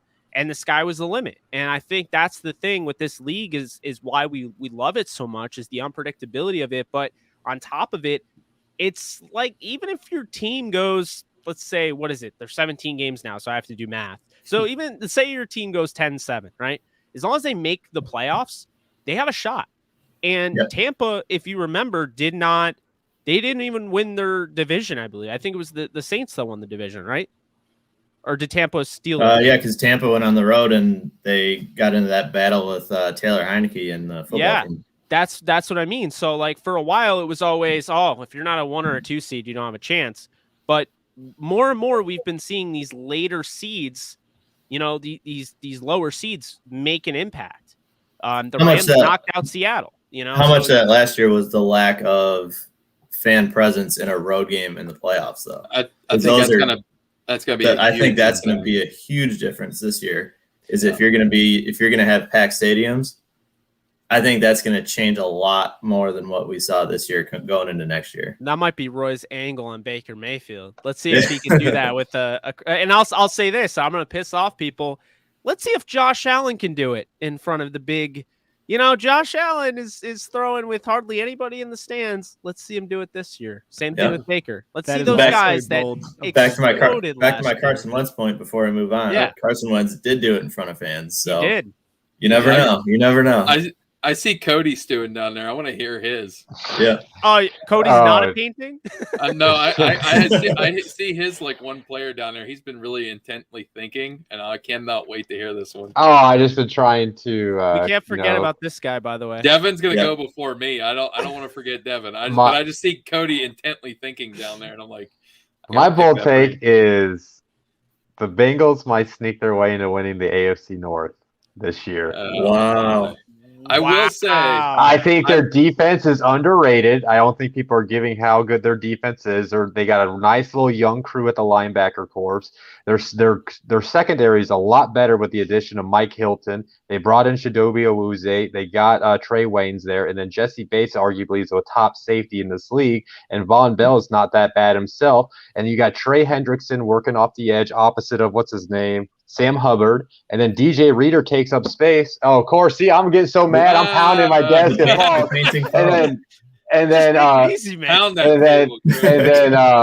Larry Ogunjobi is no joke too in the middle. So I think people are underrating their defense, and I think people forget how talented Jonah Williams is at the left tackle spot. They want to keep on talking about that, and all he needs to do is just stay healthy this year. Joe Mixon will have a good year. He has a 3 wide receiver set that he can dice up that Steelers defense with, and you better watch out because Joe Burrow's coming for that AFC North. I'll give you they'll finish second because I don't believe in the Ravens or the Browns. So, but I will give you that I'm more scared about the Bengals long term than I am the Browns or the Ravens. You believe in the Bengals more than Big Ben's arms staying together for all 17 games? I'd be willing to say Ben will have at least 2 more years after this year. I will say this. I was surprised. He's like on a 14-game streak of having at least like 1 touchdown in a game. That's one thing I found surprising. Ben is underrated. Somehow everyone has underrated him. He is rated lower than Trevor Lawrence in the upcoming Madden game. Lawrence has never taken a snap. No, we'll see. Well, that's a whole other debate. I will agree. I will agree that I do like the Bengals upside. They have a lot of young players, and there's a lot of people not talking about them. I like that Cody had a take, and he backed it up. Yeah, instead of just being like, personally, I think the Jets are going to be the 2022. You know, like they're not like, you know, like I'm just messing because Dylan's a friend of mine, but he came in, he's like 2022 Super Bowl champions. I'm like, okay, what's your, you know, but all right, Devin, we're not going to forget about you this time, my guy. So mine, I'm not gonna make any like division predictions or anything like that. I'm making a kind of a player prediction. I think Brian Burns leads the NFL in sacks and then gets a top 3 contract next summer extension for Carolina as one of the top pass rushers in the NFL. I think he's having this kind of ascension where every year he's getting a little bit better. He's getting closer to getting sacks. He's getting closer to kind of unlocking his full potential. So I think this year is the year he does it. Leads the NFL in sacks, wins Defensive Player of the Year, and gets a huge contract next summer. Well, I'm one of the biggest Brian Burns supporters on planet Earth, and so I approve that message. I just hope Sam Darnold doesn't waste that team this year. Oh, it looks to me like you know, Philip P.J. Walker. Just throw it to McCaffrey. That's all you need to do. Just pepper McCaffrey. That's all we need. Check down Charlie to Christian that McCaffrey. Defense is gonna keep you in games. Just pepper McCaffrey. Yep. Well, I think their offensive line. Oh, go ahead. No, I was gonna say I love that take, Devin. I love Brian Burns too. I do too. Yeah, better. I was just gonna say the Panthers' offensive line is gonna be the reason they're not good. Not so like Sam Darnold is gonna be a contributing factor, but I think the reason that they're not gonna win as many games or even get close to the predictions that some people are making is because our offensive line is just not good. Brian Burns is better than Nick Bosa. Oh. Oh wow. Remember I said that. Not better than TJ Watt though. No. He's not there yet. He can be. He can could. be. He could. Yeah. TJ Watt's the best edge defender in the league. I don't know why we're still trying to make it out to be Myles Garrett. I mean, I know he's physically imposing, and he may look the part more than TJ Watt, or maybe the fact that he doesn't look the part, looks like an alien. But let's call it like it is. TJ Watt's been the most productive edge defender. Now, is he Defensive Player of the Year? No, because Aaron Donald exists. Yeah, Aaron Donald's ridiculous. That's why. He's made out of marble and plays like he's a Roman god. So that's Aaron Donald, but he's a Pitt alum, so I can't hate on him too much there. So, but I want to hear Jack's, and then I'll throw mine out there. Jack, let me hear your take. So Ryan hit on this a little bit, talking about NFC West quarterbacks. I was trying to figure out how to formulate this. So take the best of Justin Herbert last year. In his rookie season, put him on like a more capable coaching staff, a more capable team as a whole, a more consistent defense. And I think this is pushing what you're going to have out of Trey Lance this year. I think Trey Lance is going to be an absolute stud in the NFL. I think in 2-3 years, he's going to be in the top upper echelon of quarterbacks. I think this year he's going to make an insane push for Offensive Rookie of the Year. If he doesn't get Offensive Rookie of the Year, and I think he's going to be kind of that missing piece that this 49ers team. I think he's a perfect fit with Mike Shanahan. They have a good defense. They have an offense that is like, one Jimmy Garoppolo to Trey Lance type of move away from being, an absolutely fiery, exciting offense that can click on all cylinders. I think he's just going to be fantastic. I think it's going to be a very shocking, performance by a rookie in the NFL. I think he's going to be a stud for decade. Does he start right away? If he doesn't start right away, he'll be in like week 2, week 3. He's got to be. He's electric. Jack, you redeemed yourself. Trey Lance is my QB1 in the draft. I love Trey Lance. I'm not happy that he's on the 49ers. Okay, right, I understand. And the Rams fans on this channel give me a ton of crap for it. But I'm not going to sit here and pretend that this guy is a bust when he's not going to be a bust. Right. He's already better than Jimmy Garoppolo. He should start week 1. He changes the complexion of how you defend the 49ers. Mm-hmm. Everyone knows Jimmy Garoppolo's tendencies. He's the easiest trick in the book. I mean, here's the thing. Like when we talk about Jimmy Garoppolo's win-loss record, what we never seem to do is give Robert Saleh's defense credit for generating these turnovers, and not just turnovers, but turnover touchdown-worthy plays that make sure that they can put points on the board that Jimmy Garoppolo doesn't even have to do. Yep. So I've watched this team. I've watched the 49ers for years, okay? Jimmy Garoppolo is not the reason that 49ers team wins. As a matter of fact, he's the reason they didn't win the Super Bowl. So you can go and you can look at Mostert, who's been huge for them. You can look at Tevin Coleman's 4-touchdown game, but you could definitely look at that defense. I'm curious to see what DeMeco Ryans does, but I'm very high on him as a young defensive mind taking over that defense. But exactly like you said, Jack, Trey Lance is going to make a run at that Offensive Rookie of the Year. He's not going to win it because Najee Harris is going to have an Eric Dickerson type of rookie season. Not quite Eric Dickerson level. Behind that line? Not quite. That's what I'm thinking. No. Yeah. Hear me out. Not quite Eric Dickerson level because he's not going to get like 400 carries because, I mean, this is not that era of football. But Najee Harris is going to have it that level of rookie season where you're like, okay, this guy might already be the best running back in football. I mean, he is going to stun people as long as he stays healthy. I don't care if the offensive line isn't very good. I don't care if they are good. What he does is he creates. So I think looking at Trey Lance, having the weapons of Deebo Samuel and George Kittle, my God, if George Kittle stays healthy, he's better than Kelsey. I don't care what anyone says, especially now Kelsey's shaved. It's not even like a debate. Yeah, I adjusted my rankings completely after that. But he's got Deebo Samuel and Brandon Ayuk, two guys that work extremely well with the ball in their hands. Mhm. And Kyle Shanahan does a nice job of working, short and intermediate game. So with people concerned about Trey Lance's deep ball accuracy, Kyle Shanahan isn't going to use the deep ball as much. But also, if you're concerned with his deep ball accuracy, let's give him, credit on his second ever NFL throw in preseason, throwing an 80-yard touchdown to Trent Sherfield. Sure. So I'm just saying this, okay? I'm a Rams fan, but Trey Lance actually gives the 49ers a chance to go to the Super Bowl this year.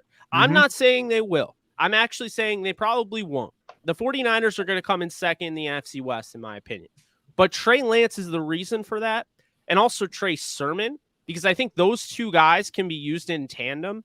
And when you already have, Samuel and you have Ayuk and you have Kittle, and I'm stupid for doing it, but I'm holding out hope that Jalen Hurts stops getting hurt and actually plays. That's a damn good looking, bunch of pass catchers. And most importantly, they're guys that can help Trey Lance. I'm not trying to throw shade at North Dakota State's receiver group, but what one of those guys was doing extra to help Trey Lance out? He was having to put them in situations to make easy plays. When you have, these guys that can run after the catch, can make things happen. I mean, these are all essentially running backs with the ball in their hand. And in terms of Jalen Hurts, the dude was a former running back at Tennessee, and he transferred to Baylor and became a wide receiver. So I just think it's set up perfectly, Jack, for Trey Lance to succeed. And I think they'd be making a huge mistake to start Jimmy Garoppolo even a game, much less the whole year, like some people think that he's going to do. So, I mean, I think, I'm different. I know a lot of people are like, sit the quarterback, Aaron Rodgers. Well, Aaron Rodgers sat because Brett Favre is a legendary quarterback, okay? And that worked out, but let's not act like Aaron Rodgers couldn't have just played right away and learned from his mistakes on the fly. I'm one of those people that believe you should throw your rookie into the fire because that is how they get better. You get those hits from NFL, pass rushers and what have you. As soon as you start getting hit, you can experience the speed of the game. I mean, or you can be just a total show off like Justin Fields, who was just like, the game's kind of slow. All right, Justin, let's see until if you play week 1, man. I'm worried for you against the Rams. I'm not gonna lie. Aaron Donald comes at you, and he's gonna be like, "Hey, Justin, is the game still slow?" But you get my point. I think you need to play the rookies. I think you need to play all of them. I think Mac Jones should be playing over Cam Newton. Cam Newton gave you no inclination of anything last year that Cam Newton could still start in this league.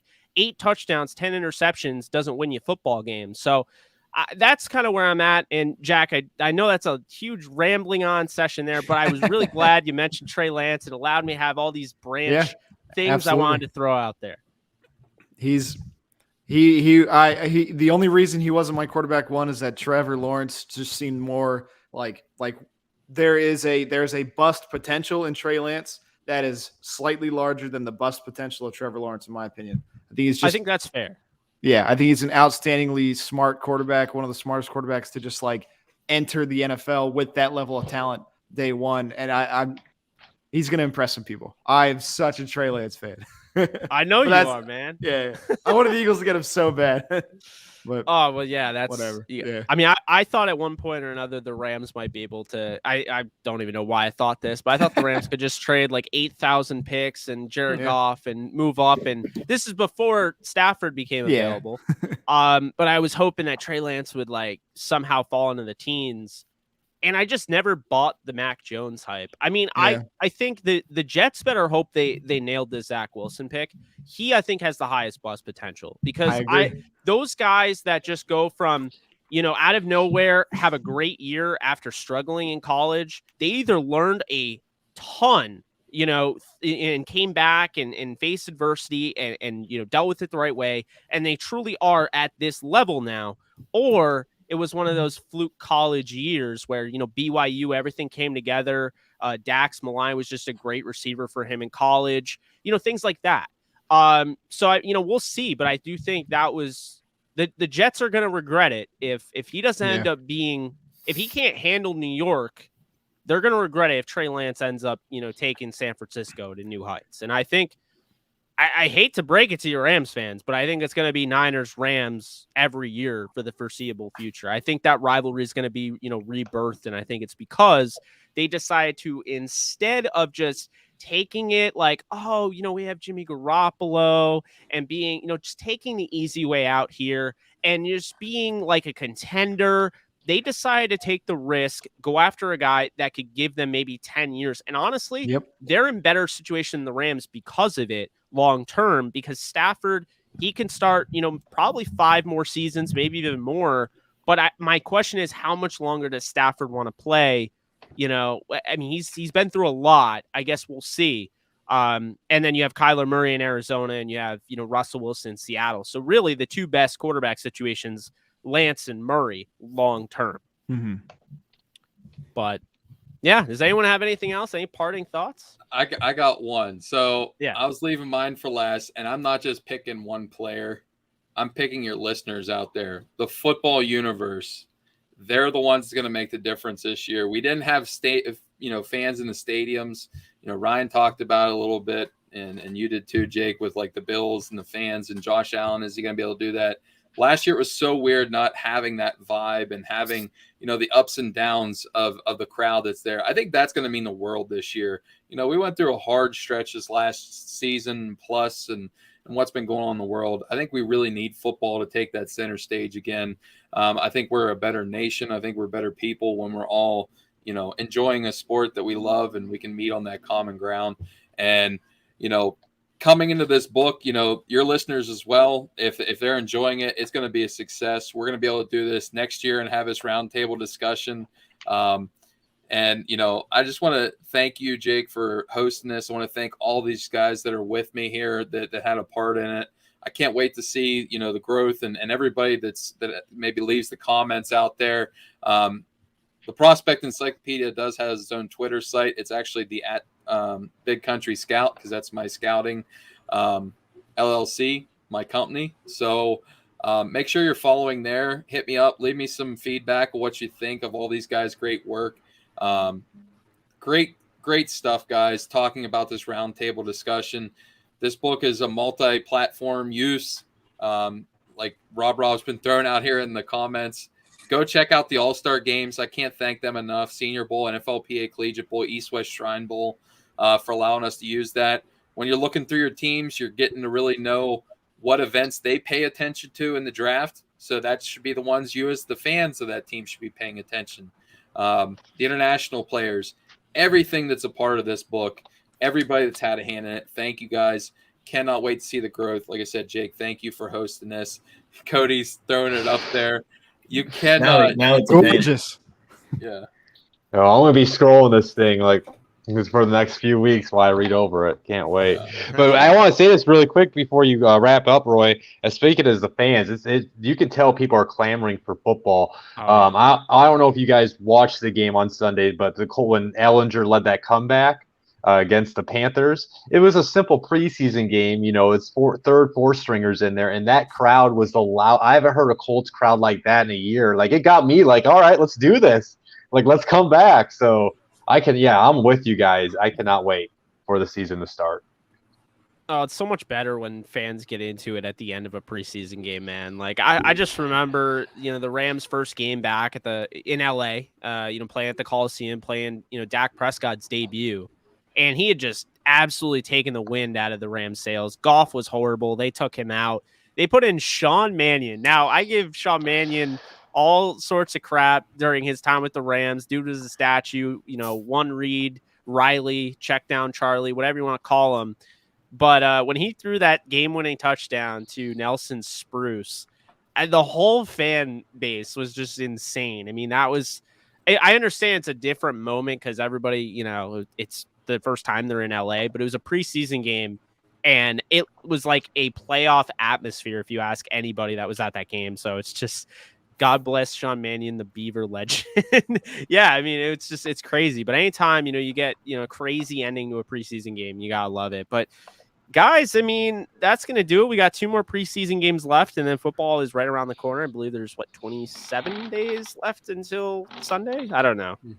You're asking me to do math again, or I'm asking myself, and that's not going to happen. So thank you guys so much for tuning in. This is JE Live that has been showcasing the Prospect Encyclopedia. Thank you so much to Roy Countryman for putting this all together. This was his idea. I just did my best to kind of facilitate it, but great job. This has gone extremely well. And thank you guys. I understand it's 10:30, past 10:30 on the East Coast. We've been streaming. We just hit the 2-hour mark. So, really appreciate you all that have been watching. We consistently stayed above 20 viewers. At one point, I think we were approaching 50, which is saying a lot on really short notice and saying a lot because, as soon as people see a roundtable, they're like, I don't know. And then they get into it and they realize they really enjoy it. So it's been a lot of fun. Thank you all for joining. Devin, Cody, Jack, Ryan, and of course, Roy, Pat, thank you. If he's watching out there, Rob, thank you for being in attendance. Appreciate you. But that's going to do it for us. So you guys can check out the book. What was the website again? It is prospectencyclopedia.com. Go there, shop, and get either the full copy for $15 or a team PDF for $1 a piece there, guys. And Jake, I'll end it how I always end all my appearances. Stay humble and be a blessing, guys. Later, guys. Thanks, guys. Appreciate it. Have a good night. Thank you.